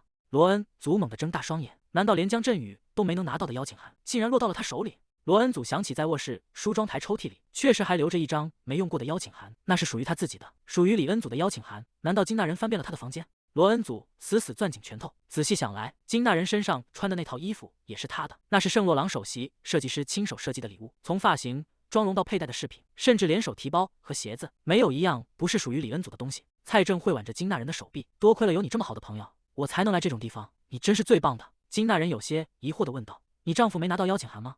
蔡振慧叹了口气回应道：“别提了，有再多钱有什么用？他连这种地方的邀请函都弄不到。”罗恩祖难以置信地看着这一幕，竟然连蔡振慧也牵扯进来了。他从未想过这2个人之间会有联系。金大人低声回应道：“没错，这里不是你有钱就能进去的地方。”罗恩祖死死抓紧挎包的背带，蔡正慧挽着金大人与迎面走来的罗恩祖擦肩而过。蔡正慧停下脚步，回头看向罗恩祖离去的背影，眼神中透出一丝审视。金大人催促道：“快点走吧，派对好像已经开始了。”蔡正慧应和道：“好的。”罗恩祖独自站在原地，努力平复内心的波动，振作一点。李恩祖就算撞见了金大人，你也无能为力。他很清楚现在的处境，不能从对方手里抢走邀请函，也没法剥离对方身上穿着的华服。不远处传来蔡正慧惊讶的声音：“天哪，那不是蒲州县代表吗？”罗恩祖听到这个名字，猛地转过头去，眼神中充满了复杂的情绪。他快步穿过走廊，朝着声音传来的方向跑去，心里反复确认着那个名字。谁？蔡正慧微笑，自我介绍道：“真令人失望，我是蔡正慧，我们在赫拉派对上见过面的，就是那个蔡正慧，你投资的电影《One Dream》的负责人。”蒲州县正欲转身离开，蔡正慧急忙出声拦住了他：“请等一下，代表。”蔡正慧拉过身边的金大人，介绍道：“那人，快打个招呼，这位是 MK 投资的蒲州县代表。”金大人显得有些局促，蔡正慧凑近蒲州县，低声补充道：“代表，这位是曾经的。”蒲州县问道：“他之前不是一直待在 CX Soft 的江振宇副会长身边吗？”金大人双手交叠在胸前：“哦，你认识我吗？我李恩祖的火葬场见过您，还有在灵堂的时候。”蒲州县沉默地俯视着眼前的女人：“那时候您哭得很伤心，您是站在江振宇副会长那边的人吗？还是站在李恩祖那边？”金大人垂下眼帘：“我是恩祖姐姐最亲近的妹妹，我们形影不离，分享着彼此的一切，就像双胞胎一样。”他抬起头，眼中泛起泪光，看向蒲州县。对于恩祖姐姐来说，我就是她的全部。蒲州县沉默地注视着金大人，目光落在他手中紧握的那封信函上。蒲州县冷冷地开口道：“原来如此，既然你们亲密到不分彼此，那这份不可转让的邀请函也是你们共享的吗？”金大人神色慌张地辩解道：“不是那样的，这是恩祖姐姐送给我的礼物。反正恩祖作为议员会的职员，就算没有邀请函也能入场。”金大人掩面啜泣起来，断断续续地说道：“姐姐说好要和我一起来的，可是后来……”蔡正慧轻抚他的肩膀，安慰道：“哎呀，你没事吧？”蒲州县突然伸手，一把夺过了金大人手中的信封。金大人惊呼出声：“啊！”蒲州县审视着手中的邀请函，问道：“所以这就是李恩祖的邀请函？你们还约好要一起来？”金大人愣在原地：“是的，但是为什么问这个？”蒲州县没有理会他们，拨通了电话：“会长，是我有件事需要确认。”电话那头传来了会长沉稳的声音：“说吧，什么事？”蒲州县握着手机问道：“如果李恩祖作家还活着，今天他会和谁一起出席？伴侣名单应该已经提交了吧？”会长在电话那头显得有些意外。李恩祖作家，他说会独自参加，不带任何伴侣。他不是那种会随便带人参加这种活动的人，甚至连她丈夫都没带。为什么突然问这个？蒲州县回应道：“我知道了，还有一件事，即便持有邀请函，如果不在名单上，也是无法入场的，对吗？”会长肯定地回答道：“那是恩祖的主意，我们为每张邀请函都分配了独立代码，即使是被邀请的客人，如果没有受邀本人陪同，也是禁止入场的。”罗恩祖躲在暗处，静静地听着这些规则。蒲州县挂断电话，眼神变得冰冷而锐利。真不错，一个谁也没法随便混进来的派对，野猫也别想偷偷溜进去。会长在电话里追问道：“出什么问题了吗？”蒲州县平静地回答道：“不，我明天再打给您。”蔡正会察觉到气氛不对，不安地低声询问金大人：“那人，这到底是怎么回事？”蒲州县看着金大人，即便穿着李恩祖的衣服，打扮的和他一模一样，你也没法真的变成李恩祖，不是吗？金大人紧紧抓着裙摆：“这是我的裙子。”蒲州县冷哼一声：“你的？”我深表怀疑。他扬了扬手中的信封：“还有这个我也没收了。”金大人和蔡正会呆立在原地，只能眼睁睁看着蒲州县带着邀请函转身离去。夜色渐深，蒲州县独自坐在车内，将那封邀请函随手扔在副驾驶座上。他看着那封信，越想越觉得那个女人令人作呕，形影不离的双胞胎，真是满口谎言。那个女人更适合围着江振宇转，绝不可能是站在李恩祖那一边的。那个女人根本不是恩祖，换做平时，他根本不会在意这种女人。除了名字之外，她看起来平庸至极，完全不像是那种会引起他注意的类型。他烦躁地揉了揉眉心，该死，罗恩祖才是那个麻烦。罗恩祖的弟子，真的吗？蒲州县沉默地握紧方向盘，他决定不再胡思乱想，而是要亲自去确认真相。夜幕下的城市灯火通明，车流在街道间穿梭。罗恩祖独自坐在空荡荡的公交站台，晚风吹乱了他的头发。蒲州县是怎么知道那件礼服是我的？在他的记忆里，蒲州县曾经确实对他关怀备至，但那已经是过去的事了。他不该再这样关注他，毕竟距离他们分手已经过去了8年。罗恩祖坐在长椅上，是因为怨恨吗？因为我是李元圭的女儿。他深吸一口气，算了，还是放手吧，让过去都成为过去。罗恩祖站起身，很快金素会馆长就会联系我了。他已经铺垫好了，家境贫寒无法上学的人设，对方大概会以此为由劝说他继续深造，但真正的理由远不止于此。罗恩祖回想起在画廊里的交谈，他确信今天自己指出的那些画作价值很快就会翻倍。他对艺术品的眼光从未出错，如果金素会看中罗恩祖的判断力，就一定会再次找上门来。这样一来，接近特洛伊服就会变得容易许多。通过金素会馆长，他能顺理成章地进入白龙会和议员会，然后一步步逼近江振宇。罗恩祖看着远处高耸入云的办公大楼，虽然需要时间，但这已经是目前最好的办法了。一辆黑色轿车缓缓停在公交站前，引擎发出低沉的轰鸣。罗恩祖疑惑地抬起头，看着停在面前的车辆。罗恩祖看着车窗里露出的面孔，蒲州县。他心中升起一丝警惕，为什么？现在又是为了什么？你是打算再次伤害我吗？蒲州县降下车窗说道：“上车，我送你。”罗恩祖拒绝道：“不用了，我坐公交车回去。”一辆巨大的公交车缓缓驶入站台，停在蒲州县的车后，刺耳的喇叭声随即响起。蒲州县看着后视镜说道：“快点上车，别挡着公交车的路。”罗恩祖有些恼火地反驳道：“明明是你挡住了路！”公交车的喇叭声持续不断地轰鸣着。罗恩祖焦急地喊道：“代表！”蒲州县冷冷地回应道：“如果你不上车，我就不挪车。”罗恩祖简直不敢相信自己的耳朵，你说什么？蒲州县转过头，上车吧，拜托了。罗恩祖愣住了，看着车内那个神情复杂的男人，蒲州县再次轻声恳求道：“恩祖，拜托了。”如果不是蒲州县最后那句近乎恳求的话，罗恩祖绝不会坐进这辆车。黑色轿车平稳地行驶在夜色中的街道上，路灯的光影交替划过车窗。罗恩祖系好安全带，侧头看向窗外飞速倒退的街景，一言不发。蒲州县目视前方：“你不是住在圣水洞吗？”罗恩祖收回视线：“我要去美术用品店。”蒲州县握着方向盘，发出一声轻笑：“你是真的打算画画吗？”罗恩祖转过头看向他，代表，我已经按你的要求上车了，所以能不能请你安静的开车？蒲州县坐在驾驶位上，那个总是带着卑微的绝望，死死纠缠着他的女人，他曾用冰冷的言语刺伤她的自尊，用近乎漠不关心的态度将她推开。可如今罗恩祖那突如其来的转变，却让他感到一丝异样。蒲州县暗自思忖，人的性格不会改变得如此突兀，这意味着现在的罗恩祖极有可能只是在演戏。坐在副驾驶位的罗恩祖转过头，朴总，既然我已经上车了，能不能请你保持安静？蒲州县没有回应，只是踩下油门，车子在夜色中的街道上疾驰。他目视前方问道：“要今天做吗？你不是说过只要我叫你，你随时都会回应吗？我们去酒店吧，就像那天晚上一样。”罗恩祖坐在副驾驶位，我告诉过你忘掉那件事，我不会再和你做那种事了。我对没有爱意的床笫之欢毫无兴趣。蒲州县通过后视镜观察着他的神色，反问道：“为什么说没有爱？事实上，我全心全意地享受着那一晚的每一刻。”罗恩祖冷笑一声，侧过头直视着他说道：“那份全心全意并不是给我的，而是给李恩祖的。”蒲州县的神情僵住了，握着方向盘的手微微收紧。罗恩祖平静地拆穿道：“你并不喜欢我，事实上你可能还很讨厌我，而且我也绝对不是你喜欢的类型。”蒲州县沉默片刻回应道：“这点我确实无法否认。”他想起那个总是能看穿他一切的女人，他知道我只会对李恩祖产生反应。蒲州县注视着前方，你意识到自己现在正耍着一种非常奇怪的手段吗？罗恩祖反问道。手段？蒲州县继续说道：“你难道不是从一开始就知道我所执着的名字的主人就是李恩祖，所以才故意接近我的吗？”罗恩祖移开视线回应道：“我并不知道，如果我知道的话，我就会像现在这样避开你了。”蒲州县沉默地开着车，这并不是完全没有可能。李恩祖以前即便被告知讨厌他，也依然会死缠烂打，可现在却一直在躲着我。这种转变是从李恩祖去世后才开始的。他转过头质问道：“那现在这种突然的对峙又是为了什么？你难道决定真的要成为李恩祖了吗？你觉得这可能吗？”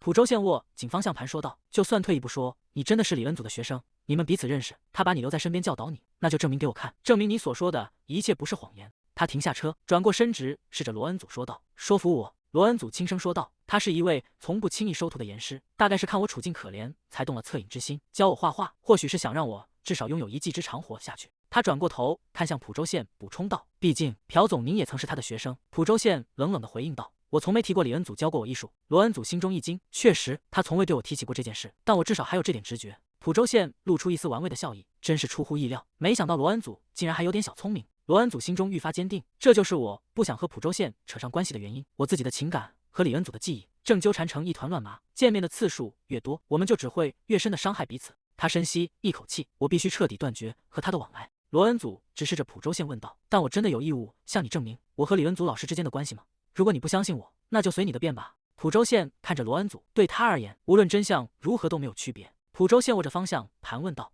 你认识恩祖多久了？”罗恩祖坐在副驾驶位，心中升起一丝警觉。蒲州县到底想查出什么？是该说8年，还是更久？他很清楚，蒲州县曾经是最了解他的人，只要露出哪怕一点点破绽，他立刻就会察觉。按照李恩祖原本的性格，绝不会在短时间内与人交心。如果编造一段漫长的相识史，必然会留下属于罗恩祖的痕迹作为证据。罗恩祖低头看着膝盖上的双手，回答道：“我从3年前开始跟他学习，但真正向彼此敞开心扉，大约是1年前的事。只要有空，我就会去老师的画室学习。正如我之前所说，我没有义务向你解释这些。既然现在我知道你口中的恩祖就是罗恩祖老师，我就不会再像以前那样纠缠你了。”黑色轿车汇入车流，消失在夜色中。罗恩祖看着窗外说道：“我希望以后不要再发生这种事了，这让人感到既尴尬又不快。蒲州县没有回应，车厢内陷入了一片死寂。车子缓缓停在路边，蒲州县目视前方说道：“下车吧，车站到了。”罗恩祖轻声回应道：“谢谢。”他推开车门走下车，心中泛起一阵细微的刺痛，虽然很难受，但他庆幸一切就这样结束了，所以别再回头了。蒲州县降下车窗，对着他的背影喊道：“罗恩祖！”罗恩祖停下脚步，他在心中反复告诫自己，不要回头，再也不要了。蒲州县看着他的背影，继续说道：“给我打电话。”罗恩祖感到一阵荒谬，明明已经告诉过他这种相遇令人不快，明明已经说过不想再见到他，他竟然还要我打电话给他。他转过身，那种事不会发生的，我已经把你的号码删了。蒲州县坐在车里，脸上带着一丝笃定的笑意，说道：“你最后一定会打给我的。”罗恩祖站在路边，心中暗自腹诽，谁会打给你啊？他想起刚才在车里差点露馅的瞬间，李恩祖，你这个笨蛋！金大人踩着高跟鞋，快步走在地下停车场，他怎么敢那样羞辱我？难道长得漂亮就是一切吗？真是荒谬！他越想越气，凭什么我要受这种气？全是因为那个该死的罗恩祖，还有哥哥也是。金大人走到电梯前，用力按下了上行键，真是烦透了，气死我了！这时，一名穿着制服的保安走上前来问道：“打扰一下。”金大人没好气地转过头，双手抱在胸前问道：“干什么？”保安指了指电梯问道：“请问您是要去哪一户？”金大人瞪大眼睛，难以置信地质问道：“你不知道我是谁吗？”保安愣了一下：“什么？”金大人拔高了音量：“我问你，你难道不知道我是谁吗？”保安显得有些局促：“我怎么可能？”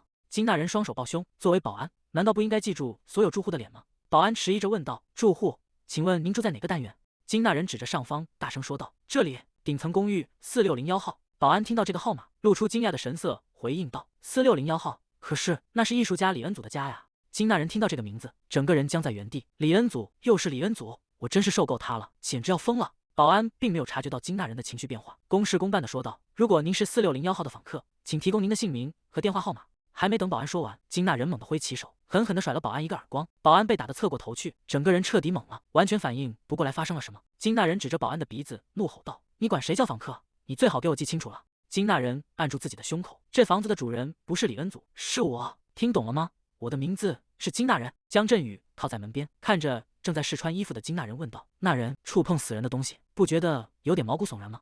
金大人站在镜子前，如果有问题，李恩祖的爸爸早就阻止你了，难道他会眼睁睁看着自己的亲生女儿被杀吗？金大人转过身，将礼服贴在身前，别说了，快去准备吧。哥哥，我们一起去，好吗？江振宇皱起眉头，不，那样有点。金大人追问道：“为什么？”江振宇看着他，李恩祖才死多久？你现在就想去参加派对吗？我现在需要保持低调，以此来避开嫌疑。金大人站在走廊里，手紧紧抓着胸口的项链，他带着哭腔，轻声唤道：“哥哥。”江振宇看着金大人问道：“那人，你不是说要去参加派对吗？怎么哭着回来了？”金大人低着头，是因为他猛地扑进江振宇怀里，这一切不都是因为哥哥不肯和我结婚吗？江振宇被这突如其来的指责弄得措手不及，为什么结论会跳到那里去？我们之前不是谈过了吗？结婚这件事现在还稍微有点……金大人用力推开江振宇，流着泪控诉道：“我知道，在你妻子刚死后不久，不能马上结婚。”他越说越激动，但你至少可以假装答应我呀，说明年或者以后找个时间，哪怕说是明年春天也行，你就不能说点这种话吗？金大人愤恨地瞪了他一眼：“今晚你自己睡吧。”江振宇愣在原地，哈？什么？那人？房门被重重地关上，江振宇站在空荡荡的房间里，有些懊恼地自言自语道：“该死，我刚才还吃了鳗鱼。”他随手抓起一件外套，冷哼了一声：“算了，那是你的损失。”江振宇独自站在客厅里，夜晚还很长，女人多的是。罗恩祖坐在桌前，看着从光之庆典收到的信件，他想起在特洛伊尔的房间里，书桌抽屉里也曾放着一叠预言会的信封。罗恩祖心中充满了愤怒：“金大人，你竟然一直这样随意进出我的房间，动用我的东西吗？真是荒谬至极！”在李恩祖的记忆中，金大人总是对他的东西表现出极强的占有欲，只要看到喜欢的就想据为己有。那是李恩祖正在整理旧鞋子，准备捐给义卖会的时候，金大人走进衣帽间，看着那些鞋子问道：“姐姐，这么漂亮的东西，你怎么舍得送人啊？”李恩祖头也不回地说道：“漂亮吗？如果合脚的话，你就拿去吧。”金大人立刻试穿起一双精致的高跟鞋，他看着镜子里的脚，轻声嘀咕道：“好像挺合适的。”随后他抬起头，笑着对李恩祖说道：“如果把脚趾切掉一截，就更完美了。我是不是该去动个手术？”此时此刻，金大人大概正被那些抢走的东西包围着，兴奋地尖叫吧。罗恩祖紧紧攥着手中的信件，等着吧，金大人，我会亲自去找你的。这是什么？MK 投资的大楼在烈日下矗立，办公室内，一名职员神色慌张地看向组长，问道：“组长，那位李小姐又打来电话了，我们该怎么办？”组长坐在电脑前，头也不回地答道：“什么叫怎么办？按 CEO 说的做就行了。”职员拿起电话：“是的，这里是 MK 投资 CEO 办公室的郑恩智。是的，李恩祖小姐 ，CEO 的工作还没结束，他请您1小时后再打过来。”挂断电话后，组长疲惫地揉了揉额头，重重地叹了口气。敲门声响起，浦州县坐在宽大的办公桌后，说道：“进来。”组长推门走进办公室，汇报道：“浦州县 CEO， 这是罗恩祖小姐打来的第7通电话了，从早上9点到现在，每隔1小时就打来一次，整整7次。”浦州县停下敲击键盘的手，所以呢？组长站在办公桌前，别再玩这种心理游戏了，接电话吧。如果你真的不想接，就找个出国出差之类的借口，让他过几天再打来。浦州县沉默不语，组长继续追问道：“还是说你是在对罗恩祖欲擒故纵？”浦州县靠向椅背，谁说我不是？组长愣了一下，什么？浦州县神色冷淡地说道：“难道我不可以对罗恩祖欲擒故纵吗？她毕竟是我允许上过床的女人，不是吗？”组长皱起眉头，提醒道：“你之前不是说那不是李恩祖吗？说只是因为名字一样才随便玩玩的。”浦州县没有回应。组长接着说道：“而且李恩祖那个女人稍微有点……”浦州县接话道：“不符合我的档次。”对，就是那个意思。组长顺势说道：“我会给你介绍其他女人的，反正她们肯定都比李恩祖要好。”话音未落，门外传来一阵骚动，职员惊慌的声音响起：“哎呀，您是怎么进来的？”罗恩祖的声音从门外传来 ：“CEO 在里面吗？”职员急忙阻拦道：“不在。”那个浦州县听到动静，怎么回事？办公室的大门被猛地推开，罗恩祖气势汹汹地闯了进来。浦州县坐在办公桌后，看着闯入者，低声唤道：“罗恩祖小姐。”李恩祖猛地将一张名片拍在桌上：“听好了，浦州县 CEO， 你现在是在跟我玩游戏吗？”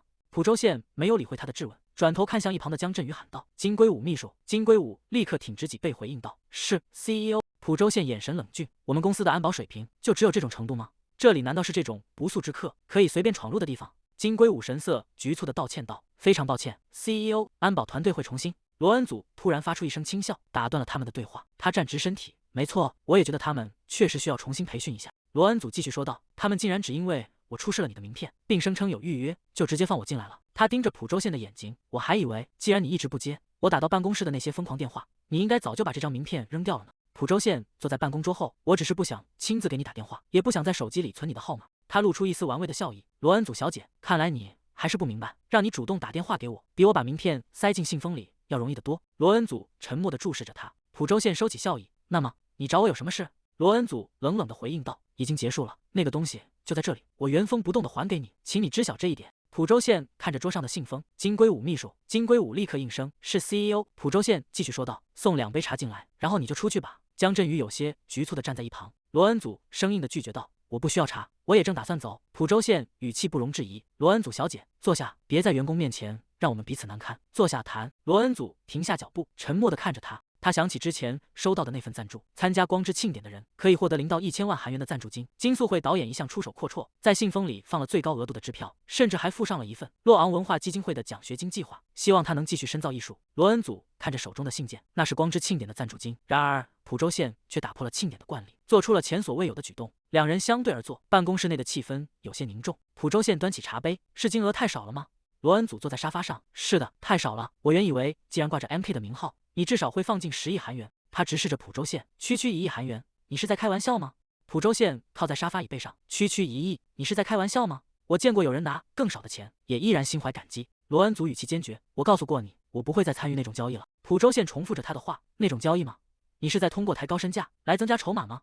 罗恩祖有些疑惑地看着他。浦州县换了个姿势：“既然你说1亿太少，如果我给你刚才提到的10亿，你会做吗？”罗恩祖猛地站起身：“具体是指做什么？”听好了，浦州县社长。浦州县不紧不慢地打断他：“听好了，罗恩祖小姐，你似乎误会了什么。这1亿并不是陪睡的补偿。”罗恩祖愣住了：“你这是什么意思？”浦州县看着罗恩祖说道：“考虑到你的名声，我已经表现得很慷慨了。”浦州县继续说道：“我想买的是你的时间，把你的时间卖给我吧，罗恩祖小姐。”罗恩祖露出难以置信的神色。浦州县神色平静：“10亿也不是不可能，但让我们先从1个月1亿韩元开始。”罗恩祖紧咬着嘴唇：“你疯了！我为什么要配合你做这种事？”他转过身：“够了，钱我已经退回去了，我现在就走。”罗恩祖走到门口：“希望我们再也不要见面了，社长。”他推开门，头也不回地离开了办公室。酒吧的吧台前，金龟武端着酒杯：“你疯了，你绝对是疯了！”浦州县竟然真的彻底失控了。浦州县晃了晃手中的杯子：“这算是一件疯狂的事吗？”金龟武拔高了音量回应道：“当然，简直疯透了！你到底怎么回事？难道你真的对李恩祖产生了感情？”浦州县沉默了片刻：“那要看你指的是哪种感情。不过，没错，我确实有感觉。”金龟武愣在原地，嘴里喃喃自语：“疯了！那个了不起的浦州县绝不可能平白无故把钱砸在一个落魄模特身上。你这样玩弄金钱的理由到底是什么？”浦州县微微侧过头：“我以前认识的那个罗恩祖，面对1亿韩元的奖金，应该只会说声谢谢，对吧？”金龟武皱起眉头听着。浦州县继续说道：“但在画展上见到的罗恩祖，感觉有些不一样，所以我只是测试了他一下，看他到底会不会把这笔钱退回来。金龟武盯着蒲州县，那你告诉我，这件事的结果是不是和恩祖有关？我是指和那位李恩祖小姐有关。看来我终究还是雇了个不错的秘书。蒲州县端着酒杯问道。所以这次又查到了什么？除了李恩祖和罗恩祖这2个名字，还有别的吗？蒲州县神色变得严肃。罗恩祖曾是罗恩祖的弟子。金龟武猛地停下动作。什么？蒲州县仰头喝下一大口酒。那个取代了我的位置的女人。夜色渐深，罗恩祖独自坐在工作室里，看着眼前的电子屏幕，那笔正在显示系统提示。我现在最需要的就是钱，如果再不缴纳月租，圣水洞工作室的合同就会被终止，到时候江振宇那边也会收到通知。罗恩祖看着屏幕，低声自语。对了，工作室的事我竟然完全忘记了。那笔继续在屏幕上跳出信息。至于霞欧亭的工作室，一旦继承手续完成，那里就会变成江振宇的财产，但是里面的艺术品归属于法人名下，江振宇无法拥有它们。罗恩祖看着窗外，低声自语。圣水洞的工作室才是问题所在。当初为了躲避江振宇对我财产的调查，我才秘密建立了那个地方。如果等到49日祭结束，那里的画作所有权可能全都会转移到江振宇名下。罗恩祖眼神变得坚定。不，我绝不能让那种事发生。他坐回床边，对着屏幕下达指令。那笔把江振宇即将继承的资产清单显示出来。无数蓝色半透明的界面在房间内瞬间展开，密密麻麻的数据环绕在罗恩祖周围。CX Soft 的股份，包括特罗伊夫在内的不动产，还有各种金融资产。几年前我写下的那份遗嘱还没来得及公证，那本该是保护我财产的唯一手段。罗恩祖轻声唤道：“那比，我准备做一件坏事，你会帮我的，对吧？”高耸的办公大楼矗立在城市中心，距离李恩祖去世已经过去了16天。江振宇站在窗前，看着镜子里的自己，身后的随从低声提醒道：“会长，有人说在49日祭之前最好保持低调。”江振宇语气冷淡地回应道：“但我可等不了那么久。”江振宇站在镜子前整理着衬衫。我必须尽快掌控 CX Soft 并重组系统，我为此付出了3年的心血，不能因李恩祖的事情就一直拖延下去。你觉得呢？身后的秘书微微躬身回应道：“是的，这是非常明智的决定。”江振宇系好领带，问道：“金大人呢？他还在闹吗？”秘书低声回答道：“是的，他似乎非常生气。”江振宇穿上西装外套，金大人该适可而止了。如果一直这么闹下去，对我们这边也会变得很麻烦。他从桌上拿起一张卡递给秘书，让金大人去购物吧，但也告诉他，我的安抚也是有限度的。江振宇看着秘书，继续说道：“连秘书，你也去给自己买套西装，既然要跟着我，就得保持一定的水准。”秘书感激地回应道：“谢谢您，副会长。”江振宇最后叮嘱道：“还有，管好金大人，今天是所有成员聚集的重要日子，别让他为了这种无聊的事给我打电话。”秘书深深鞠了一躬：“是的，我明白了。”罗恩祖走在繁华的街道上，所以你是在告诉我，我现在正在犯罪吗？那笔的蓝色界面在虚空中闪烁，回应道：“是的，这明确属于伪造私人文件。”罗恩祖语气中带着一丝不甘：“为什么？我只是在试着解决我自己的问题，为什么这算犯罪？”那笔冷静地陈述事实，因为在目前的法律层面上，李恩祖小姐的身份是罗恩祖。罗恩祖沉默了，眼神中透着复杂的情绪。我知道，这不仅仅是违规，而是真正的犯罪。他回想起自己坐在桌前模仿笔记的样子，从客观角度来看，现在的罗恩祖正在模仿李恩祖的自己写信，准备交给律师，但谁能发现呢？笔记是一模一样的。罗恩祖继续向前走去。我现在需要做的是申请禁止处分遗产继承，我绝不会让江振宇从我这里拿走哪怕一枚硬币，更别提那些画作了。那笔的界面再次浮现，作为你的引导者，我建议你这种时候不要独自冒险，最好找一个可以信任的人合作。罗恩祖轻声回应道：“我知道，所以我才来这里。这里的首席律师就是当初为我起草第一版遗嘱的人。”罗恩祖走进律师事务所的大厅，他是相识14年的老友，除了赵秘书，他是我最信任的人，没有人会像兜宇正那样如此热切地投身于我的事务中。然而，当他看清大厅里的身影时，整个人僵在了原地。怎么会这样？不远处的走廊上，2名西装革履的男人正相谈甚欢，其中一人正是江振宇。兜宇正笑着看向江振宇说道：“江副会长，您来得真早啊，或者我现在应该改口叫您会长了。”江振宇神色从容地回应道：“兜律师，你在说什么呢？这里还有这么多双眼睛看着。”兜宇正摊开双手：“那又怎样？请表现得更有自信一点。既然恩祖已经不在了，江振宇副会长不就是 CX 唯一的继承人吗？”罗恩祖站在远处，兜宇正这2个人竟然认识。不仅如此，他怎么能说出那种话？那笔的蓝色界面在罗恩祖眼前跳出，系统提示道：“兜宇正和江振宇是由金明秀介绍认识的，需要查看相关资料吗？”罗恩祖痛苦地捂住额头，身体微微颤抖，真相的冲击让他几乎无法站稳。江振宇副会长 ，CX 唯一的继承人，这些字眼如同重锤般砸在罗恩祖心头。他死死攥紧手中的信封，那笔他在心中绝望地呼唤着，身体不由自主地向后踉跄了一步，一只手突然稳稳地扶住了他的肩膀。关切的声音从身侧传来：“打扰一下，你还好吗？”罗恩祖猛地转过头，撞见了江振宇那张熟悉的脸。江振宇扶着摇摇欲坠的罗恩祖，转头对身后的随从说道：“这里没有医务室吗？”这位小姐的面色看起来非常糟糕。罗恩祖看着眼前这个曾被自己视为至交的男人，心中翻涌起剧烈的厌恶与愤怒。“放开我！”他猛地甩开江振宇的手，力道大的让对方愣在原地。江振宇有些错愕地问道：“小姐，你到底怎么了？没事吧？”罗恩祖只觉得一阵眩晕袭来，视线开始模糊。“罗恩祖小姐，你还好吗？”一个声音穿透了混沌的意识，那是如此熟悉的声音，带着一种令人怀念的气息。罗恩祖脚下一软，整个人失去了重心，向后倒去。在彻底失去意识前，他感觉到一双有力的手臂接住了他。罗恩祖双眼紧闭，面色苍白地靠在浦州县肩头，已经彻底失去了意识。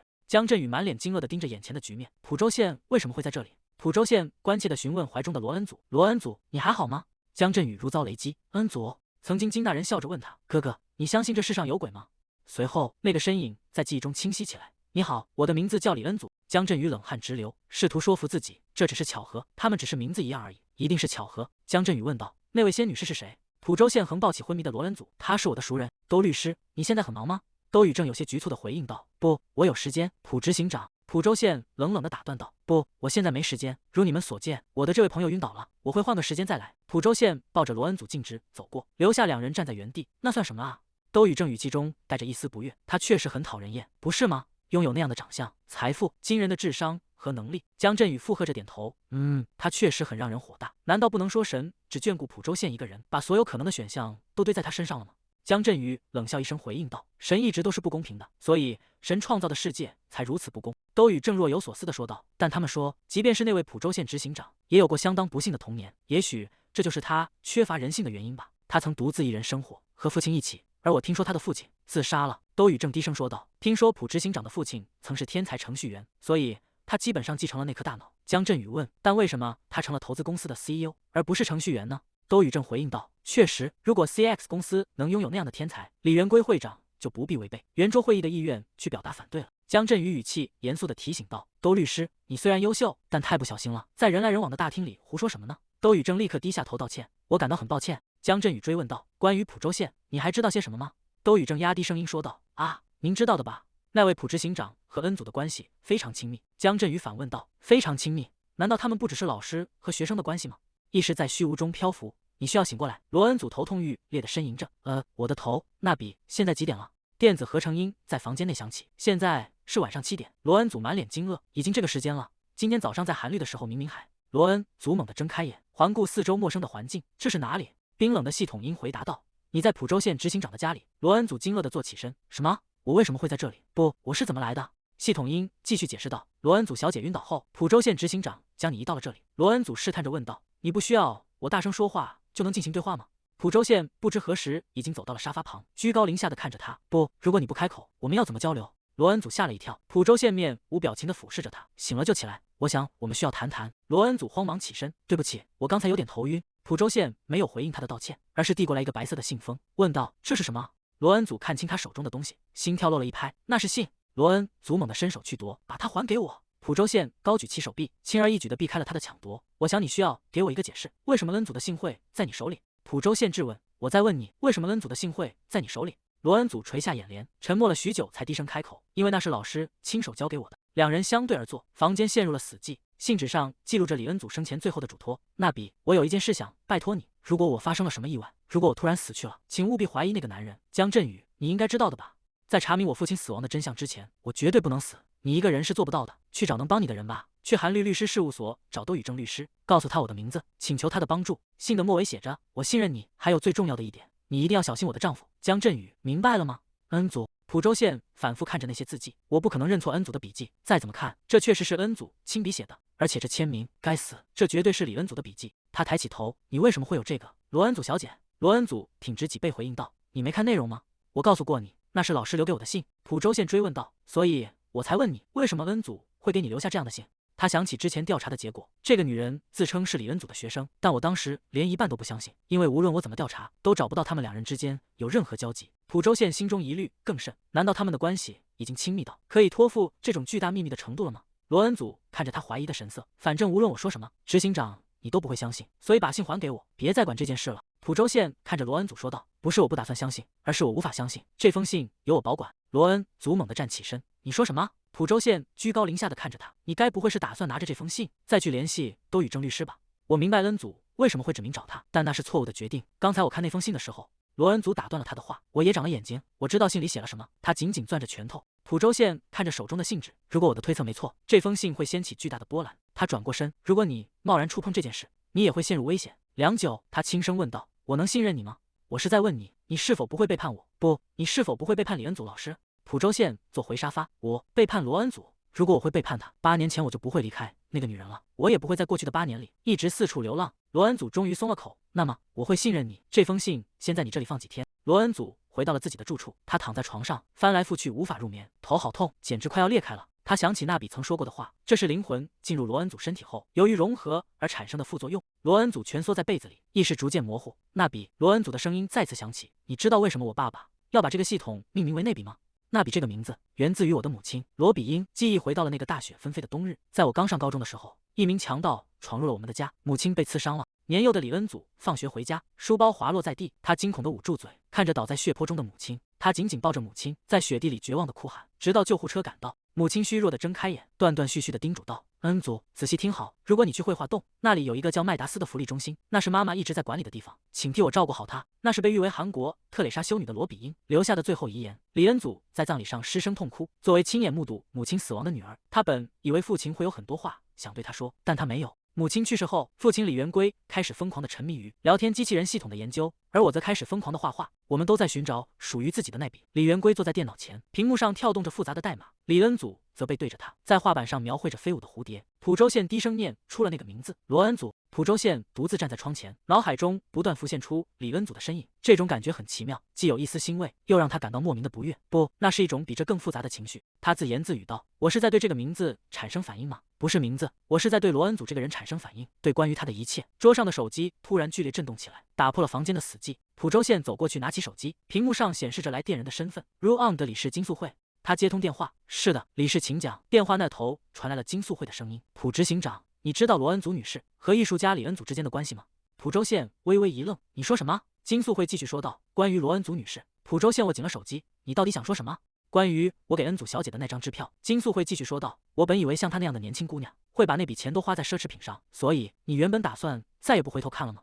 电话那头沉默着，他接着说道：“但那张支票最后被用在了绘画洞的麦达斯福利中心。”蒲州县眼神中透出一丝意外：“麦达斯福利中心，我也知道那个地方。”金素会回应道：“那是李恩祖画家的母亲创立的福利中心，专门帮助孤寡老人、孤儿以及贫困地区的居民。”蒲州县听着电话，陷入了沉思。以前每个月，李恩祖画家都会汇去1000万韩元，但这个月似乎没有任何进账。蒲州县副会长一定没有顾及到这件事，看来是那位年轻小姐代替他处理了。金素会在电话里笑了笑：“我告诉过你吧，她是个很正派的女人，她一定和李恩祖画家关系非常亲近，否则还有谁会去做这种事呢？”蒲州县沉默不语，电话那头的声音再次响起：“蒲社长，你在听吗？”蒲州县回过神来：“李氏，我稍后回拨给你。”罗恩祖站在公交站台前，看着街道上的车流，他已经把从李氏那里拿到的钱全部捐给了福利中心，扣除房租和管理费，手里只剩下60万韩元左右。幸好在急需用钱的时候接到了工作。罗恩祖走上公交车，刷卡投币，他发现自己甚至已经习惯了独自坐公交车的生活。难道我正在慢慢适应罗恩祖的人生吗？罗恩祖抓着扶手，随着车辆的晃动陷入沉思。突然，一只手悄悄伸向他的后腰，指尖隔着衣物不安分地摩挲。罗恩祖察觉到了异样，他没有回头，声音冰冷地说道：“把手拿开。”身后的男人没有收敛。罗恩祖微微侧过脸：“除非你想让你的手指折断，否则立刻拿开。”那个背着双肩包的年轻男人露出一副无所谓的表情，嬉皮笑脸地反问道：“你怎么了？不过是稍微碰了一下，至于这么大惊小怪吗？”罗恩祖转过身，故意触碰他人身体的行为叫做性骚扰，而像你这种人就是变态。周围的乘客纷纷侧目，那个男人却毫无惧色，反而变本加厉地盯着罗恩祖。罗恩祖迅速掏出手机，指尖飞快地在屏幕上点击：“我会把这些录下来作为证据。”男人愣了一下，随即发出一声嗤笑：“疯女人，摸了该摸的地方而已，你居然叫我变态！”罗恩祖举起手机对着他说道：“触碰不该碰的地方就是变态，我从来没有允许你碰我的身体。”男人语气愈发下流：“长着那样的身材，谁看了都会想摸一把吧？干嘛穿得那么性感来诱惑人？”罗恩祖简直不敢相信自己的耳朵，这到底是个什么样的疯子？他忍无可忍地怒喝道：“喂！”男人不仅没有收手，反而更加嚣张地逼近。看什么看？明明是你先诱惑男人的，染这种头发还故意显摆身材。他的手再次伸向罗恩祖，动作粗鲁而放肆。喂！罗恩祖的尖叫声传出了公交车窗，他死死盯着眼前的男人。今天早上已经够倒霉了，如果这次也放任不管，你这种人只会变本加厉。男人满不在乎地耸了耸肩。所以呢？你打算去举报我吗？罗恩祖眼神冰冷，一言不发地注视着他。罗恩祖盯着男人的背包，上面挂着教师资格考试的复习资料。看样子你正在准备教师资格证考试啊！我可不想让像你这种垃圾成为老师。教师是有就业限制的，对吧？罗恩祖猛地举起手机，所以去告我吧，我也会告你的。下车后，罗恩祖独自站在电梯前，长长的叹了一口气。这一天的开始真是糟糕透顶。我现在终于开始理解，为什么罗恩祖以前会有那么暴躁的性格了。在那些被恶意包围的时刻，罗恩祖不得不表现得强悍而尖锐。那些看似过激的手段，其实都是他在挣扎着保护自己。罗恩祖收起思绪，推开了工作室的大门。该工作了。如果那个混蛋真的去告我，我可能还得交一笔罚款，而且工作室的租金也快到期了。罗恩祖走进办公室，代表，你找我吗？郑素恩转过身，纳比，过来坐。我只是对一些事情感到好奇。纳比，你最近在吃药吗？罗恩祖无奈地回应道。又来了。郑素恩打量着他，继续说道：“一个人怎么能改变这么多？你最近的状态看起来好极了，简直就像个正常人一样。”罗恩祖问道：“这是在夸我吗？”郑素恩肯定地回答道：“你做得很好，保持住。现在谈谈工作，有3个活儿找上了你。首先是鲁昂文化基金会的宣传模特。”对方强调道：“那位老板亲自指明要你，所以这个是必须参加的。”罗恩祖心中暗自思忖，果然不出所料，那位理事行动了。接下来是一个意想不到的机会，蔡正会的新电影里有一个配角名额。罗恩祖在心里默默回应道：“这个我拒绝。”对方继续介绍最后一份工作，最后是名总裁的请求，有一个叫叶的俱乐部，那是专门为年轻富豪开设的，他们正在为派对寻找漂亮优雅的女孩。罗恩祖听到这个名字，眼神微微一变，耶尔俱乐部真是个惊人的消息。对方补充道：“蒲州县也是那里的会员。”罗恩祖静静地听着，对方看着他感叹道：“通常情况下，这种事和你没关系，但最近你的美貌已经不再是你唯一的武器了。总之，你会选择哪一个？第1项是必须参加的，我非常希望你能接下第2项。至于第3项，明总裁特别指明要你。”罗恩祖看着对方，语气坚定地说道：“除了第2项，其他的我都会做。”对方露出不解的神情：“纳比，为什么不接第2项？这可是个难得的机会。现在的模特们都争先恐后的想转型当演员。”罗恩祖平静地回应道：“我的回答不会改变。如果我加入那部电影，蔡正会再次毁掉我。我不希望同样的事情发生第2次。”郑素恩沉默了片刻：“好吧，那么我会先安排鲁昂基金会的工作，派对定在本周5，地点在云端酒店，去研究一下宾客名单和谈话话题。”他将一份资料递给罗恩祖，叮嘱道：“去和造型团队沟通一下妆融合服装。”罗恩祖接过资料说道：“好的，谢谢你。”对方点了点头：“辛苦了。”罗恩祖转身走出办公室，刚推开门，迎面撞见了一个女人，对方伸手拦住了他的去路。蔡正会站在门口，眼神犀利地盯着罗恩祖，神情中带着一丝高傲与不悦。他看着正要离开的罗恩祖问道：“见到我，难道不打算打个招呼吗？”罗恩祖停下脚步：“你好，前辈。”蔡正会看着罗恩祖离去的背影，咬牙切齿地咒骂道：“那个傲慢的疯女人，她从什么时候开始变得这么目中无人了？以前甚至连看都不敢看我一眼。”郑素恩打断道：“蔡正会小姐，够了，你为什么总是针对奈比？”蔡正会猛地转过身，愤怒地反驳道：“这还不够明显吗？那个女人勾引了云雨。”郑素恩冷静地回应道：“是奈比勾引她吗？明明是她在纠缠那比。你也看过监控录像了。”蔡正会冷笑一声：“她怎么可能做那种事？如果那个女人安分守己，她根本不会理她。她勾引男人的手段可是出了名的。”郑素恩头也不抬地说道：“这话从你嘴里说出来，真讽刺。你来这里干什么？开拍前先管好你自己的状态吧。”蔡正会逼问道：“代表，你给他安排工作了对吧？给了他什么？别告诉我是我的那部电影。”郑素恩回答道：“不，只是宣传模特和派对协助。”蔡正会追问道：“哪里的派对？”郑素恩平静地吐出一个名字：伊尔。蔡正会猛地拍向桌面：“你疯了吗？为什么要让他去那里？立刻取消，否则我就不演这部电影了。”罗恩祖独自坐在休息区的沙发上，手中拿着一份宾客名单。他低头看去，江道宇、江振宇、金敏智。李恩祖盯着那个熟悉的名字，江振宇，原来他也会参加。既然江振宇在妻子去世不到1个月就出席这种场合，说明这一定是个非常重要的聚会。或许我能从中获取一些有价值的信息。还有谁在名单上？他的目光在纸页上扫视，突然一个名字让他的呼吸瞬间凝滞。赵贤秀、赵哲明。罗恩祖死死盯着那个名字，心中掀起惊涛骇浪。不可能，难道是赵秘书？这绝不可能。如果是赵秘书，这一切根本解释不通。赵贤秀，那个曾是父亲最信任的左右手，也是在我死的那晚本该与我见面的人，他在那晚之后就彻底销声匿迹，只留给我无尽的绝望。罗恩祖紧紧攥着名单，不可能是赵秘书，一定只是同名同姓的人而已。就在他失神之际，一杯冰咖啡突然从上方倾倒而下，深褐色的液体顺着他的头顶浇灌，溅满了他的脸颊和白衬衫。罗恩祖惊愕地僵在原地，手中的名单被污渍浸透。他缓缓抬起头，看向那个站在身前的身影。蔡正会猛地夺过罗恩祖手中的名单，顺手将杯中剩下的咖啡全部泼在了他的身上。深色的液体在罗恩祖洁白的衬衫上晕染开来，留下一片狼藉。蔡正会居高临下地俯视着他，眼神中充满了挑衅与轻蔑。咖啡杯翻倒在桌面上，深色的液体四溅开来。蔡正会面无表情地伸出手，将那叠被打湿的纸张撕成碎片。罗恩祖愤怒地质问蔡正会：“你疯了吗？你到底在干什么？你的礼貌去哪了？”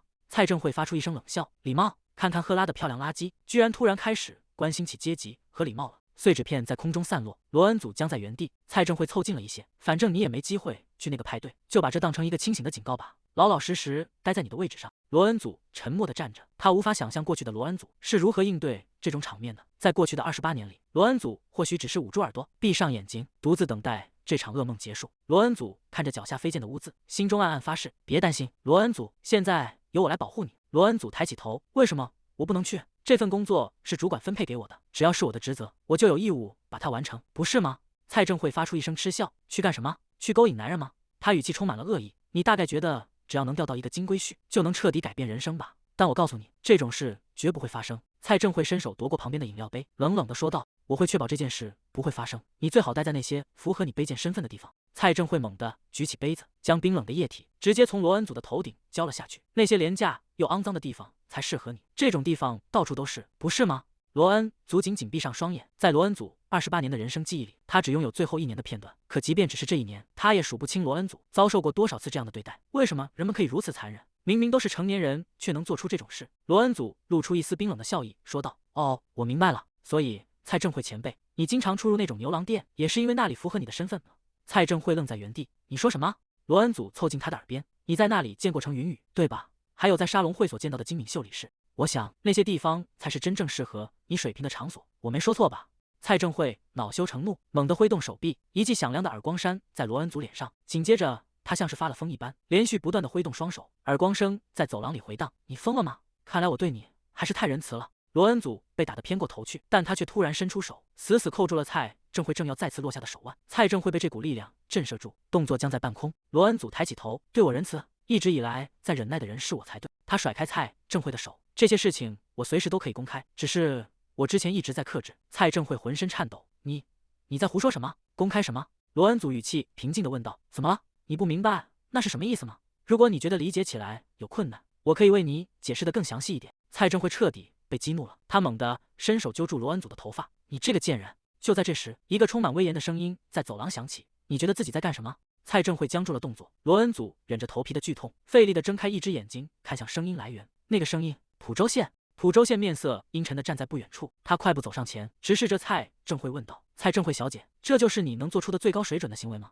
蔡正慧吓得立刻松开了手，我的意思是……蒲州县冷冷地打断道：物以类聚，人以群分，看来你的水平和金敏秀理事完全在同一个层次。他伸出手，一把抓住了罗恩祖的手腕，跟我走。蒲州县紧紧抓着罗恩祖的手腕，在众人惊愕的注视下穿过走廊。黑色轿车停在地下车库，蒲州县拉开车门，示意罗恩祖坐进去。他从一旁递过手帕，说道：先擦擦吧，你现在看起来一团糟。罗恩祖接过手帕，沉默地擦拭着脸上的污渍和血迹。蒲州县转过头看着我，蒲州县伸出手，指尖轻轻托起他的下巴，仔细端详着那张满是伤痕的脸。他在那双眼睛里看到了复杂的情绪，那不仅仅是愤怒、悲伤或痛苦，还有一种更深沉、更绝望的东西在翻涌。这种眼神让他感到无比熟悉。蒲州县凝视着他，这双眼睛让他不可抑制地想起了李恩祖。他收回手，掌心里静静躺着一串细碎的手链，那是属于内妃的东西。可他很清楚，内妃已经死了，在李恩祖亲手养大的金毛巡回犬。内妃去世的那天，他的父亲用内妃的骨灰做成了一串手链。内妃已经……蒲州县轻声回应道：我知道。他捧起李恩祖的脸，哭出来吧，我就在这里。压抑已久的悲伤终于决堤，泪水顺着他的脸颊滑落。蒲州县俯下身，细致地吻去那些泪痕。回到现实的车厢内，蒲州县依然用同样的姿势拖着罗恩祖的脸。哭吧，没关系，发泄出来。罗恩祖紧紧攥着手中的帕子，泪水止不住地涌出。他理智地告诉自己应该推开这个男人，可身体却违背了意志。即便这种慰藉早已不再属于他，即便他正承受着这种错位的痛苦，他发现自己还是在这些久违的触感中彻底崩溃了。蒲州县的指尖摩挲着他的脸颊，那种温度仿佛正在融化他内心积压的所有委屈与怨恨。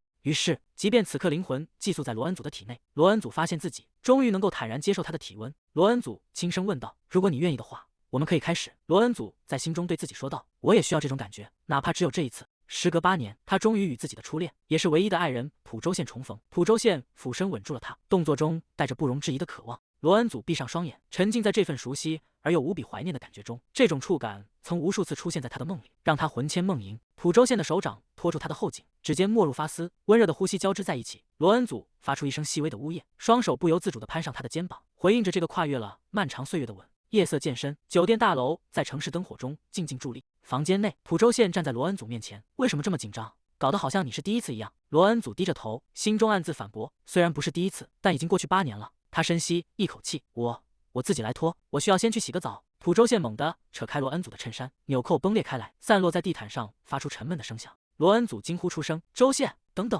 啊！他看着眼前的男人，心中百感交集。他讨厌朴周宪此刻这种近乎粗暴的举动，可与此同时，能再次回到他的怀抱，又让他感到无比沉溺。为什么会变成这样？朴周宪再次吻了上来，动作急促而热烈。罗恩祖发出一声模糊的闷哼，在罗恩祖所有的记忆里，朴周宪从未表现得如此迫切，他总是冷淡而克制的，但现在完全不同了。朴周宪的手解开了皮带，罗恩祖急促地喘息着：“周宪，哈呀！”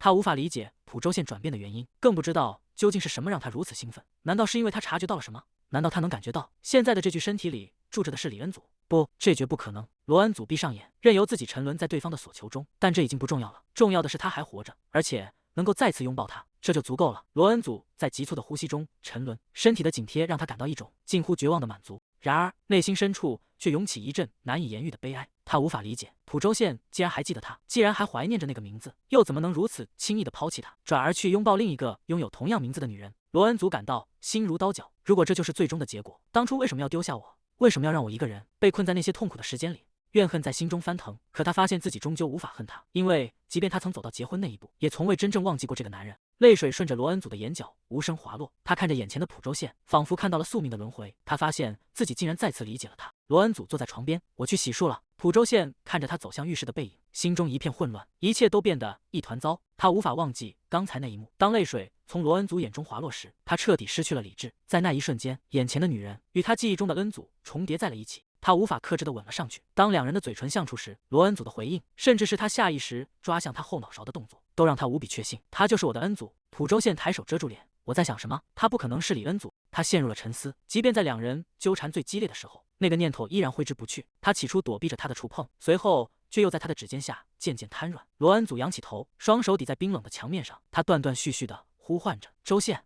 朴周宪无法停下，哪怕是他压抑的呻吟，甚至是呼唤他名字时的语气，都与记忆中的李恩祖一模一样。正因如此，他才像疯了一样想要占有他。罗恩祖低头擦拭着眼角的泪水，朴周宪看着他，心中满是疑惑，他为什么要哭？那并不是因为痛苦或拒绝。朴周宪坐在床边，看着罗恩祖走向浴室的身影。如果是以前的罗恩祖，在一切结束的瞬间就会变得冷若冰霜。他曾很喜欢那种在产生负担前就迅速冷却的欲望，可为什么今天一切都变得不一样了？朴周宪披上睡袍，走到窗边，拨通了电话。金龟武，电话那头的金龟武立刻回应道：“是的，代表，我在听。”朴周宪看着窗外的夜色，说道：“撤掉对蔡正会主演的那部电影的投资。如果对方问起原因，就私下告诉他们，我不喜欢那个女主角。”金龟武叹了口气。朴周宪继续说道：“还有，让郑秘书去买些女装，送到云端酒店来，是给罗恩祖准备的，尺寸你自己看着办。如果没有别的事，就挂了。”他挂断电话，推开了浴室的门。罗恩祖正裹着浴巾站在镜子前，被突然闯入的朴周宪吓了一跳。那个，我洗完之后马上就走，所以朴周宪走向他，一起洗吧，反正浴室只有一个。罗恩祖与朴周宪相对而坐，他双手紧紧绞在一起。代表，罗恩祖深吸一口气问道：“我能请你帮个忙吗？”朴周宪放下杯子看向他，说吧，是什么事？罗恩祖直视着他的眼睛说道：“你说过会买下我的时间，对吧？我接受这个提议。”他低下头，明明发过誓绝不向朴周宪求助，现在的自己真是可怜透了。罗恩祖继续说道：“我的租约到期了，必须马上搬走，而且我每个月都有贷款。还有我的画作也需要地方安置。”朴周宪神色平静地回应道：“那就成交吧，按照之前的约定，每个月1亿韩元。作为交换，罗恩祖小姐必须配合我执行所有的计划，因为我打算成为恩祖信中提到的那个值得信赖的人。”朴周宪转过身说道：“我会全面介入你的生活，从头到尾调查清楚每一件事，直到我的疑虑彻底消除，直到我的假设得到证实，我会毫不留情地深挖下去。”朴周宪看着罗恩祖问道：“这样可以接受吗？”侍者端着托盘从桌边走过，他看着眼前的男人，本想避开这一切，可最终还是再次与朴周宪纠缠在了一起。夕阳染红了城市的建筑，朴周宪站在窗前，记忆中那个女人的声音再次响起：“如果落日只是红的漂亮，那就太无聊了。光芒撕裂黑暗，在厚重的云层中挣扎，那才是真正的美丽。”李恩祖坐在画架前，画笔在画布上涂抹着浓烈的色彩。他转过头，笑着说道：“光影的对比越强烈，美感就越生动。既然注定要活在这个世界上，我也想活得那样热烈。”朴周宪看着窗外，这就是你离开的如此决绝的原因吗？敲门声响起，金龟武推门走进办公室，说道：“朴代表。”他走到办公桌前，将一份文件递了过去：“这是您要求的关于罗恩祖的资料。”朴周宪看着那份文件，事到如今，做这些还有意义吗？他没有伸手去接，只是淡淡的说道：“放在桌上吧，直接告诉我摘要内容。”金龟武站在办公桌前汇报。不出所料，李恩祖和罗恩祖之间没有任何联系，至少在过去的3年里是这样。浦州县陷入了沉思。3年，金龟武继续说道。罗恩祖声称自己3年前开始向李恩祖学画，1年前两人变得亲近，但在过去3年的记录里，完全找不到他们接触过的痕迹。这怎么可能？浦州县想起罗恩祖坐在车里那副局促不安的模样，又想到记忆中李恩祖与罗恩祖并肩而立的幻影，他开口问道：“霞欧亭的工作室查过了吗？他们不是说只在那里见面吗？”金龟武回应道：“这就是最可疑的地方。在过去的1年里，罗恩祖甚至都没有去过那个工作室，这意味着他们在工作室见面的说法完全是谎言。”金龟武神情严肃：“我不明白他为什么要借用一个死者的名字撒谎，代表您的原则不是一向要踢开骗子吗？”浦州县看着窗外说道：“那不是谎言，李恩祖确实给那个女人留了一封信，这是事实。我甚至找人做了笔迹鉴定，以防是伪造的，但结果显示那确实是李恩祖的亲笔信，这一点毋庸置疑。”浦州县在办公室里踱步，但是我们一定漏掉了什么。浦州县站在窗前，至少那封信是真的，这给了我足够的理由去介入李恩祖的死，这就足够了。但他依然无法释怀，这并不代表我对李恩祖和罗恩祖之间的联系不感兴趣。浦州县转过身看向金龟武说道：“继续深挖。”金龟武有些为难地回应道：“还要深挖？我已经查遍了所有能查的东西，甚至连住宅和工作室的监控都看过了。”他叹了口气，继续说道：“我虽然是黑客专家，但再查下去就是犯罪了，已经不可能查到更多了。”浦州县冷冷地说道：“你刚才说至少在过去3年内没有联系，那就去查3年前的事。”金龟武急忙问道：“你要去哪？我们不是约好去酒吧喝一杯吗？”浦州县头也不回地答道：“不去了。”他走出办公室，心中只有一个念头：我必须找罗恩祖问清楚关于李恩祖的事，但我现在联系不上他。调色盘上的颜料杂乱地交织在一起。李恩祖穿着围裙站在画架前，眼神中透出一丝迷茫。这是哪里？我刚才在做什么？记忆慢慢回笼。对了，我在画画。在霞欧亭的工作室里，身后传来一阵沉稳的脚步声。一名西装革履的男人走到他身后，说道：“小姐，您之前托我调查的事情已经有结果了。”李恩祖没有回头。“我在听，请说吧。”男人推了推眼镜。关于浦州县先生的情况，他在美国生活得很好，身体也非常健康，他并没有遭遇过什么车祸，也没有生病，甚至他现在还有了交往的女友。李恩祖握笔的手微微一顿：“这就是你要告诉我的全部吗？”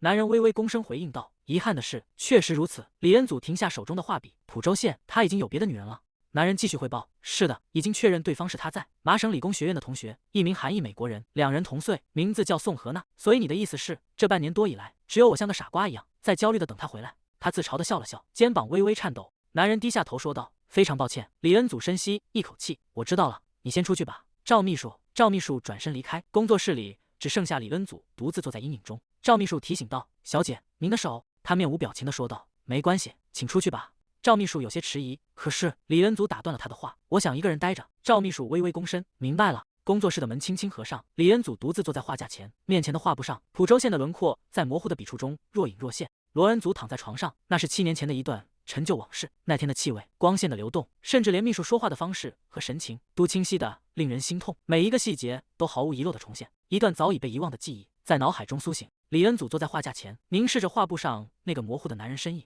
那是浦州县，浑身酸痛的像是被毒打过一样。难道这也是同步化的副作用吗？罗恩祖陷入了高烧的折磨，这已经是第5天了。根据内比的说法，之前失去意识是因为灵魂进入罗恩祖身体时产生的副作用。内比曾解释过，只要同步化彻底完成，这种痛苦就会逐渐消失。罗恩祖伸手摸向枕边的手机，屏幕一片漆黑，看来是没电了。到底关机多久了？剧烈的撞击声突然炸响，震得房门嗡嗡作响。罗恩祖惊得从床上弹起，紧紧抓着被角。谁会在这时候过来？明明没有约好的人，难道是房东吗？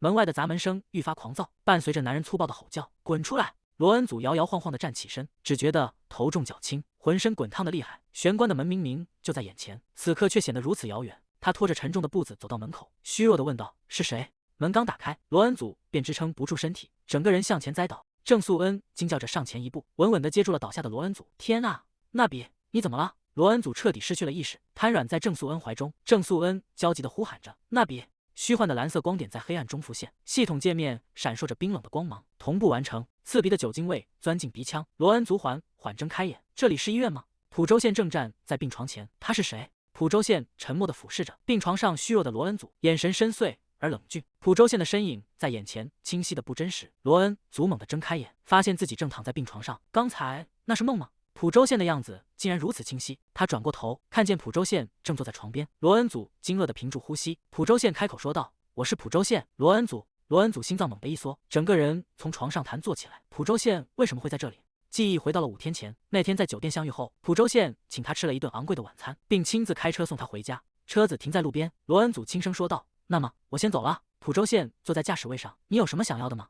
罗恩祖愣住了，您是指什么？普州县神色平静地说道，作为替身出席的报酬，我会支付给你，就像上次一样。罗恩祖握着车门的手紧了紧，不是那样的。其实，在那一刻，这种互不相欠的关系反而让他感到轻松，甚至让他短暂的忘记了被抛弃的痛苦。可即便如此，内心深处却还是涌起了一丝难以言喻的失望。罗恩祖心情复杂万分。普州县曾说过，这次的感觉和以前不同，似乎有什么东西彻底改变了。可到头来，他还是将那晚的一切仅仅定义为一场交易。罗恩祖语气坚决地回应道：“不，我不需要那种报酬，我已经厌倦了那种关系，不需要任何支付，因为那晚只是我被你吸引了而已。”普州县低声念着他的名字，罗恩祖。罗恩祖继续说道：“但请不要误会，我不会像以前那样缠着你。”他停顿了一下，这也不代表我对你还有什么感情。普州县，罗恩祖深吸一口气说道：“你已经买断了我的时间，所以从现在起，我会把关于李恩祖老师的一切都分享给你，仅此而已。让我们专注于工作吧。”普州县，两人在那晚不欢而散。时隔5天再次见面，这种感觉让罗恩祖觉得无比怪异。病房内，普州县看着坐在床上的罗恩祖问道：“你感觉好点了吗？”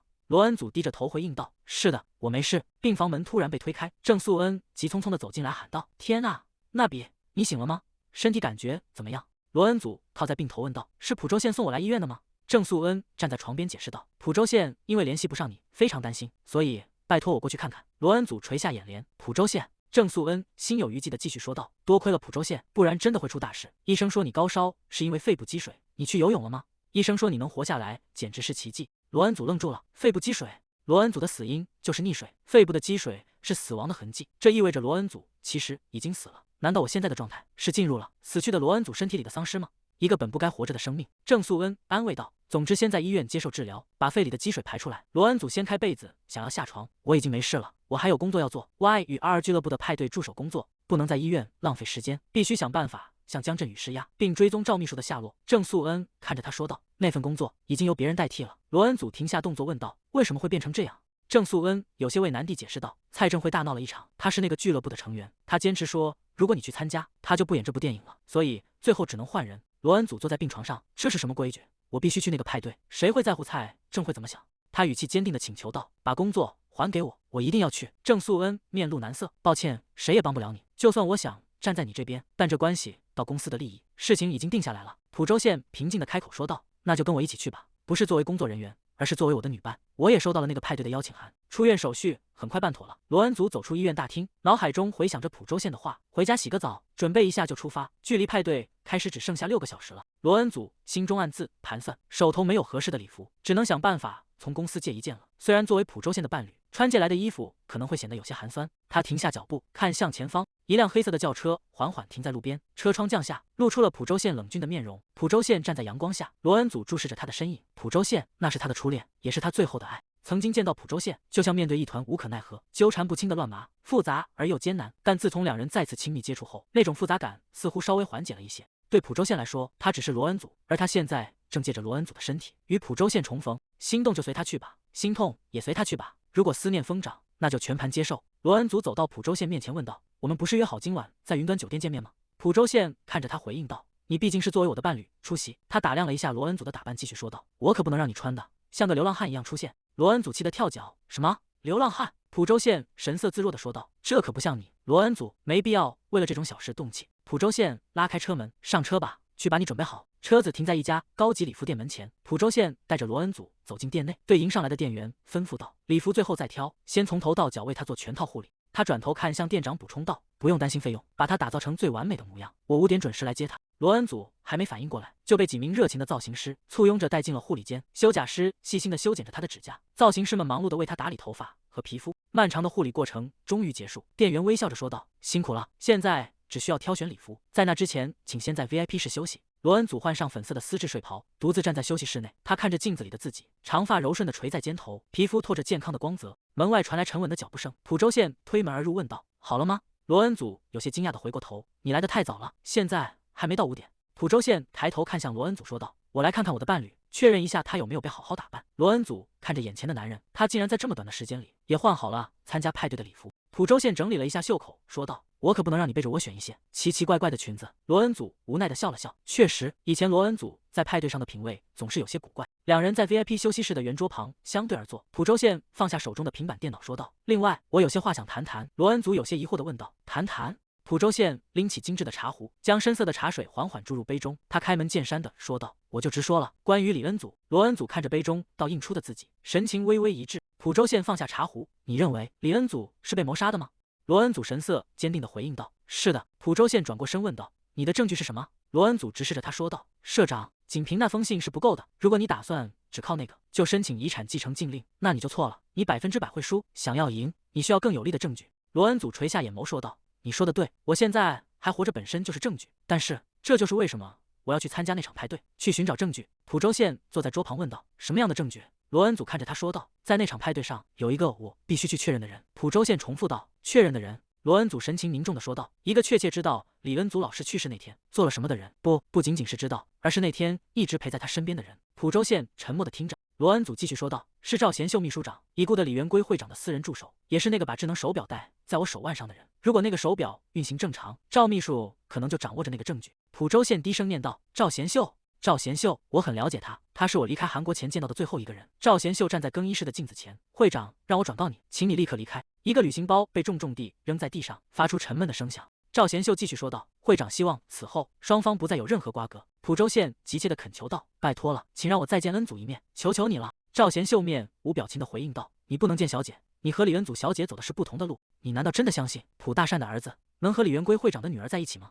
赵贤秀转过身，为了你父亲着想，请安静地离开吧。如果小姐问起，我会告诉她你遇到了别的女人，所以不要再有任何非分之想，尽到一个作为蒲大善儿子应尽的本分。蒲大善之子，李元圭之女，就像两条永远无法交汇的平行线。赵贤秀以他的父亲为挡箭牌，彻底撕碎了他的心。蒲州宪看着前方，我从没想过会再次听到那个名字。罗恩祖坐在桌边说道：“从那天起，我就再也联系不上赵贤秀秘书了，无论我怎么努力寻找，都找不到他。”蒲州宪靠在椅背上问道：“你是说那个失踪的赵贤秀秘书会出现在这场派对上？Y 与2俱乐部虽然年轻，但一个普通的首席秘书是不可能被邀请参加他们主办的派对的，除非他像金龟武那样是大型医疗集团院长的儿子。”蒲州宪看向罗恩祖问道：“你确定吗？”罗恩祖回应道：“我不确定，所以才要去确认。我瞥见过一眼嘉宾名单，上面有赵贤秀的名字，至少在这个圈子里，我没听说过还有其他叫这个名字的人。而且 Y 与2的会长金敏秀也不是那种会随便邀请别人的人。”蒲州宪审视着眼前的女人，如果说有谁是不该出现在这种地方的普通人，那应该是罗恩祖才对。他怎么会对上流社会的内部运作了解得这么清楚？蒲州宪开口问道：“所以你要亲自去派对确认？”罗恩祖点头应道：“是的，而且我打算接近江振宇。”蒲州宪陷入了沉思，手指轻轻抵住下巴。门外传来了敲门声，礼服准备好了。蒲州宪回应道：“拿进来吧。”几名工作人员推着挂满礼服的衣架走进房间，经理恭敬地介绍道：“我们准备的都是尚未在韩国正式上市的设计。这位客人的皮肤非常白皙，所以……”蒲州宪打断了经理的话：“选黑色的，把剩下的都拿出去。”经理愣了一下：“只要黑色的吗？”蒲州宪整理着袖口说道：“我还在服丧期间。”经理把衣服留下，你们先出去吧。经理带着工作人员离开后，罗恩祖有些局促地说道：“如果经理也走了，谁来帮我？”蒲州宪走到礼服架旁，转头看向罗恩祖问道：“你需要帮忙穿衣服吗？”罗恩祖愣在原地。蒲州宪拿起一件黑色蕾丝配饰，继续说道：“如果你需要，我可以帮忙。”罗恩祖下意识地抓紧了领口，脸上泛起一丝红晕。蒲州宪将衣物递向他：“你可以边换衣服边跟我说话，想问什么就问吧，我会回答你。”罗恩祖解开睡衣的系带，既然要拿那1个亿，就得表现得值这个价。他正准备换上礼服，蒲州宪却突然拉开了更衣间的帘子。罗恩祖惊叫道：“你在干什么？”他慌乱地抓紧滑落的衣襟，试图遮住裸露的肩膀。蒲州宪神色平静地看着他说道：“你在尴尬什么？之前在我面前脱衣服的时候，你可没这么犹豫。”他递过一件黑色礼服说道：“穿上这个。”罗恩祖僵在原地：“你为什么一直盯着我看？”蒲州宪没有回答，他手中的礼服滑落在地，整个人突然上前一步，猛地扣住了罗恩祖的双肩。罗恩祖惊呼道：“蒲州宪！”蒲州宪并没有理会他的挣扎，他声音低沉地问道：“解释一下，这是怎么回事？”罗恩祖顺着他的视线看去，那是他身上的一处印记。蒲州宪盯着那个图案，为什么这个会出现在这里？那是风之蝶，是他在高中时期亲手设计的图腾，也是他每一幅画作中都会出现的专属印记。5天前我们在一起的时候，那里绝对没有这个东西。解释一下，罗恩祖，这到底是怎么回事？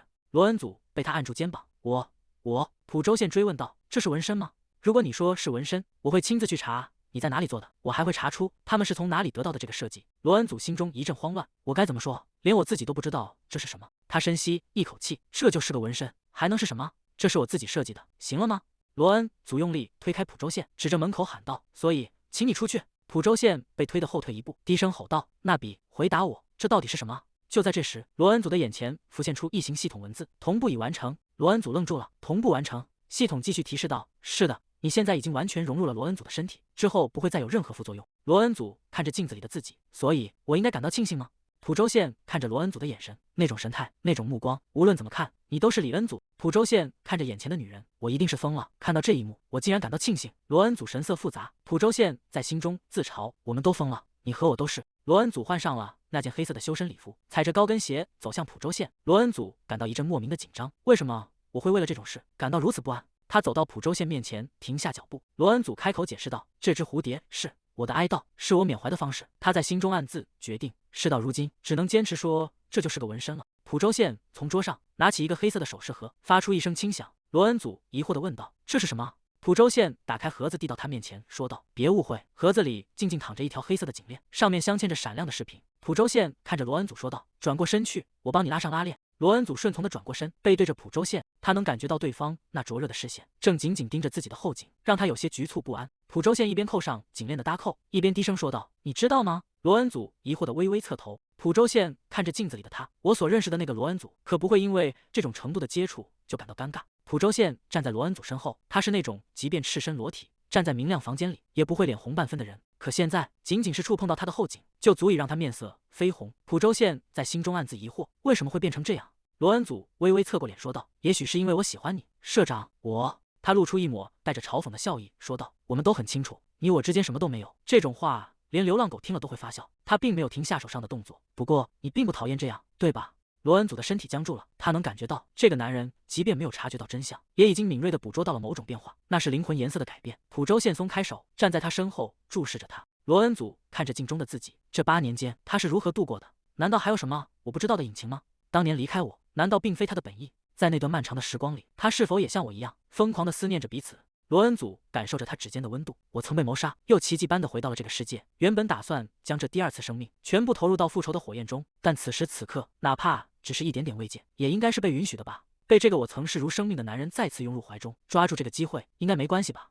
罗恩祖说道：“蝴蝶，你可以看看。”朴周宪低声回应道：“我会和你一起哀悼。”罗恩祖低头看着那枚吊坠，它看起来只是一条普通的颈链，但实际上是一个微型摄像头，能够同时记录视频和音频，并将画面实时传输到手机上。即便我们亲眼漏掉了赵贤秀的行踪，事后也可以通过录像来确认，所以不必担心，只要确保能把参加宴会的人一个接一个的拍下来就好。朴周宪站在他身侧叮嘱道：“别像上次那样惹麻烦，保持安静。”华丽的灯光下，宾客们3、5成群的聚在一起交谈，长桌上摆满了精致的甜点。罗恩祖独自站在宴会厅中，赵秘书，你在哪？高跟鞋踩在地板上的声音清脆回响。罗恩祖停下脚步，视线被远处一个身影吸引。金大人正挽着一名男伴的手臂缓缓走来。罗恩祖看着那个女人，金大人，即便她从头到脚都穿着我的衣服，但那双鞋终究不是我的。看来她还是没法削足适履。罗恩祖发出一声轻蔑的冷笑，哈，很难想象，曾经的金大人只是个单纯善良的女孩，那是他们在麦达斯福利中心做志愿者时认识的。那时候的金大人曾是济州小姐，做过模特，也演过一些小角色。因为始终没能大红大紫，她便去电脑学院学习，希望能找一份普通的工作。即便如此，她依然坚持参加志愿活动。罗恩祖当时觉得她非常了不起。罗恩祖曾对她说道：“那人别去管那个学院了，干脆留在我身边吧。”他很喜欢金大人那份慷慨大方的性格，于是决定聘请金大人担任自己的秘书。当时罗恩祖还是 CX 软件的外部董事，他把所有的文书工作和家务管理都交给了金大人。甚至后来，当罗恩祖发现金大人出入自己家，并与江振宇保持着不正当关系时，他心中涌起的竟然只有同情。即便早已察觉，我依然选择了保持沉默。那时候，我甚至想过，如果和江振宇在一起能让他感到幸福，那就把那个男人让给他也无妨。毕竟我早已对他厌恶至极，而金大人看起来又是那么可怜。可我终究还是太天真了，直到后来我才发现，真正可怕的并不是江振宇，而是那个亲手将各种药物和安眠药混入酒中的金大人。在某种程度上，他的背叛比江振宇带来的伤害更深。如果说我和江振宇之间仅仅是商业伙伴关系，那么对于金大人，我曾真切的在心中为他留过一个位置。罗恩祖胸口感到一阵闷堵，这样不行，我需要呼吸新鲜空气。他转过身，快步走向宴会厅外的露台。推开门的瞬间，一阵喧闹的笑声扑面而来。罗恩祖不由得停下脚步，看着不远处聚在一起的几个女人。蔡正慧正站在人群中心，所以你们知道他表现的有多荒谬吗？罗恩祖心中冷哼一声，我竟然差点忘了蔡正慧。江山易改，本性难移，他果然又在玩那一套把戏了。蔡正慧端着酒杯，没错，她以前确实是济州小姐，但如果卖不动，她还能做什么？这可不是我的错。他继续嘲讽道：“要我说，她的身材比例在镜头前显得笨拙极了，一点吸引力都没有。大家都知道，那种风格早就过时了。”罗恩祖心中冷笑，蔡正慧表面上和金娜人亲如姐妹，背地里竟然这样诋毁她。蔡正慧压低声音，神秘兮兮的说道：“他确实钓到了一个有钱男人，但是那男人已经结婚了。”周围的人发出一阵惊呼：“真的吗？”蔡正慧得意的扬起下巴，说道：“他几乎是把自己送上门去勾引他，甚至还故意接近那个男人的妻子，结果发现所有的钱其实都在妻子名下。”罗恩祖靠在墙边，听着这些不堪入耳的八卦。所以金大人是因为江振宇才来找我的吗？突然，一只手猛地抓住了罗恩祖的手臂，一个声音低声喝道：“嘿，你在干什么？”罗恩祖吃了一惊，转头看向来人杨思。杨思拉着他往外走：“你得赶紧离开这儿，要是被蔡正慧前辈看到你，他会疯掉的。”罗恩祖冷静地说道：“让开，我正听得入神呢。”杨思急得直跺脚：“你！”罗恩祖示意他静声：“嘘，安静点。如果你害怕因为我而被牵连，那就帮我个忙，带我离开这儿。”罗恩祖看着杨思说道：“我会请你吃饭的。”露台上的谈话仍在继续，蔡正慧被众人簇拥在中心。总之，他用那副漂亮的身体尝试了一切手段。当发现行不通时，他意识到那个男人也是个没用的废物。蔡正慧停顿了一下，接着那个男人的妻子就死了。周围的名媛们发出一阵惊呼，其中一人恍然大悟般回应道：“哦，我想我知道你指的是谁了，难道是那个地方？”蔡正慧露出一抹意味深长的微笑。另一位名媛赶紧出声制止道：“快打住吧，再说下去你肯定会被起诉的。”蔡正慧不以为意的笑了笑，周围的人开始交头接耳的窃窃私语：“谁？到底是谁？为什么提到那个地方？”蔡正慧继续说道：“即便到了现在，他的运气依然很糟。”那个男人似乎完全没有提起结婚的意思。身旁一名穿着灰色礼服的女性反驳道：“我是说，他妻子去世还不到1个月，现在就期待结婚，是不是有点太过分了？”蔡正慧冷哼一声回应道：“没错，如果他因为心急而逼得太紧，那就彻底完了。他会被甩掉的，一旦被抛弃，一切就都结束了。他的身体，他的心，全都毁了。也许这就是为什么他现在拼了命地想要怀孕，但这又有什么意义呢？那个男人根本不爱她，我唯一同情的是那个死去的妻子，她所有的钱现在都只会被她的丈夫和那个情妇挥霍享用。”罗恩祖站在阴影中听着这一切，真无聊，我回去了。杨思紧跟在他身后，两人穿过走廊走回室内。罗恩祖突然停下脚步，发出一声疑惑的轻哼。他抬起头，目光锁定在前方，金大人正站在走廊的拐角处。他在那儿站了多久了？罗恩祖看着他，金大人显然听到了蔡正慧刚才说的每一个字，他双手紧紧环抱着双臂。罗恩祖想起以前的金大人，那时候的他总是笑着说道：“没关系，我本来就是那种没什么自尊心的女人，就算丢点脸又怎样？自尊心又不能当饭吃。那些看不起我的人，那些总是失败的事情，我只要下次再努力就好了。”那是金大人挂在嘴边的口头禅，即便一次次碰壁，他也总是表现得无所畏惧。罗恩祖曾以为那是坚韧，甚至觉得他那种不屈不挠的态度令人钦佩，但现在看来，那一切都是假的，这才是他真实的面孔。在愤怒中站立，罗恩祖停在金大人面前说道：“看来我们同病相怜。”罗恩祖继续问道：“你们两个不是朋友吗？”金大人语气冰冷地问道：“你是谁？你认识我吗？”罗恩祖微微一笑回应道：“哦，你是问我知不知道你是谁吗？我当然知道，你是金大人前辈。”金大人皱起眉头，重复道：“前辈。”罗恩祖平静地说道：“我也是一名模特，就像你一样，是一个卖不动的落魄模特。”他走近金大人：“你知道当有人试图把你踩在脚下时，你应该怎么做吗？”罗恩祖直视着金大人的眼睛，说道：“用力量去碾碎他们。”罗恩祖嘴角勾起一抹冰冷的弧度：“金钱就是力量，而金钱在本质上等同于权威。拼命渴望那些你无法拥有的东西，不择手段地向上爬，然后当你终于到达顶峰时，再被狠狠地拽下来。”罗恩祖打破沉默问道：“你拥有的钱比演员蔡正慧还要多，不是吗？”金大人警惕地反问道：“你怎么会知道？”罗恩祖打量着他回应道：“看一眼就知道了，你的礼服看起来比他的贵得多。”他走近一步，人们说一颗鲜红的红宝石承载着主人的灵魂。罗恩祖露出一抹意味深长的微笑，看着这么红的宝石，我能感觉到你的灵魂也绝非寻常，就像我的一样。金大人下意识地伸手捂住胸口的红宝石。罗恩祖最后说道：“所以别再躲在这里畏缩不前了。”酒杯轻碰，发出清脆的声响。兜宇正看向浦州县问道：“浦州县代表，今天是一个人来的吗？”浦州县端着酒杯回应道：“不，我带了伴侣过来。”兜宇正有些遗憾地说道：“那真是太可惜了。如果你是一个人来，我还打算为你介绍几位女士，排队等着见你的人可不少。”浦州县转头看向一旁的江振宇说道：“比起我，不是更应该给江振宇副会长介绍吗？他今天似乎是一个人来的。”江振宇立刻摆手拒绝道：“介绍？那也太不像话了。我有李恩祖在身边，怎么可能再让别的女人坐在我身旁？”浦州县心中冷笑，真是拙劣的演技，令人作呕的混蛋！看来你和夫人的感情真的很深厚。江振宇理所当然地回应道：“那是自然。”浦州县继续说道：“你还真是个罕见的男人。通常有钱人的妻子去世后，他们往往会躲起来偷笑，甚至连烟都顾不上抽，但你似乎完全不同。”江振宇神色凝重地回应道：“我可不是那种男人，我和李恩祖的结合是源于一段深沉而悲剧的爱。”浦州县注视着江振宇说道：“那么 CX Soft 公司应该可以放心了。”浦州县心中暗自思忖，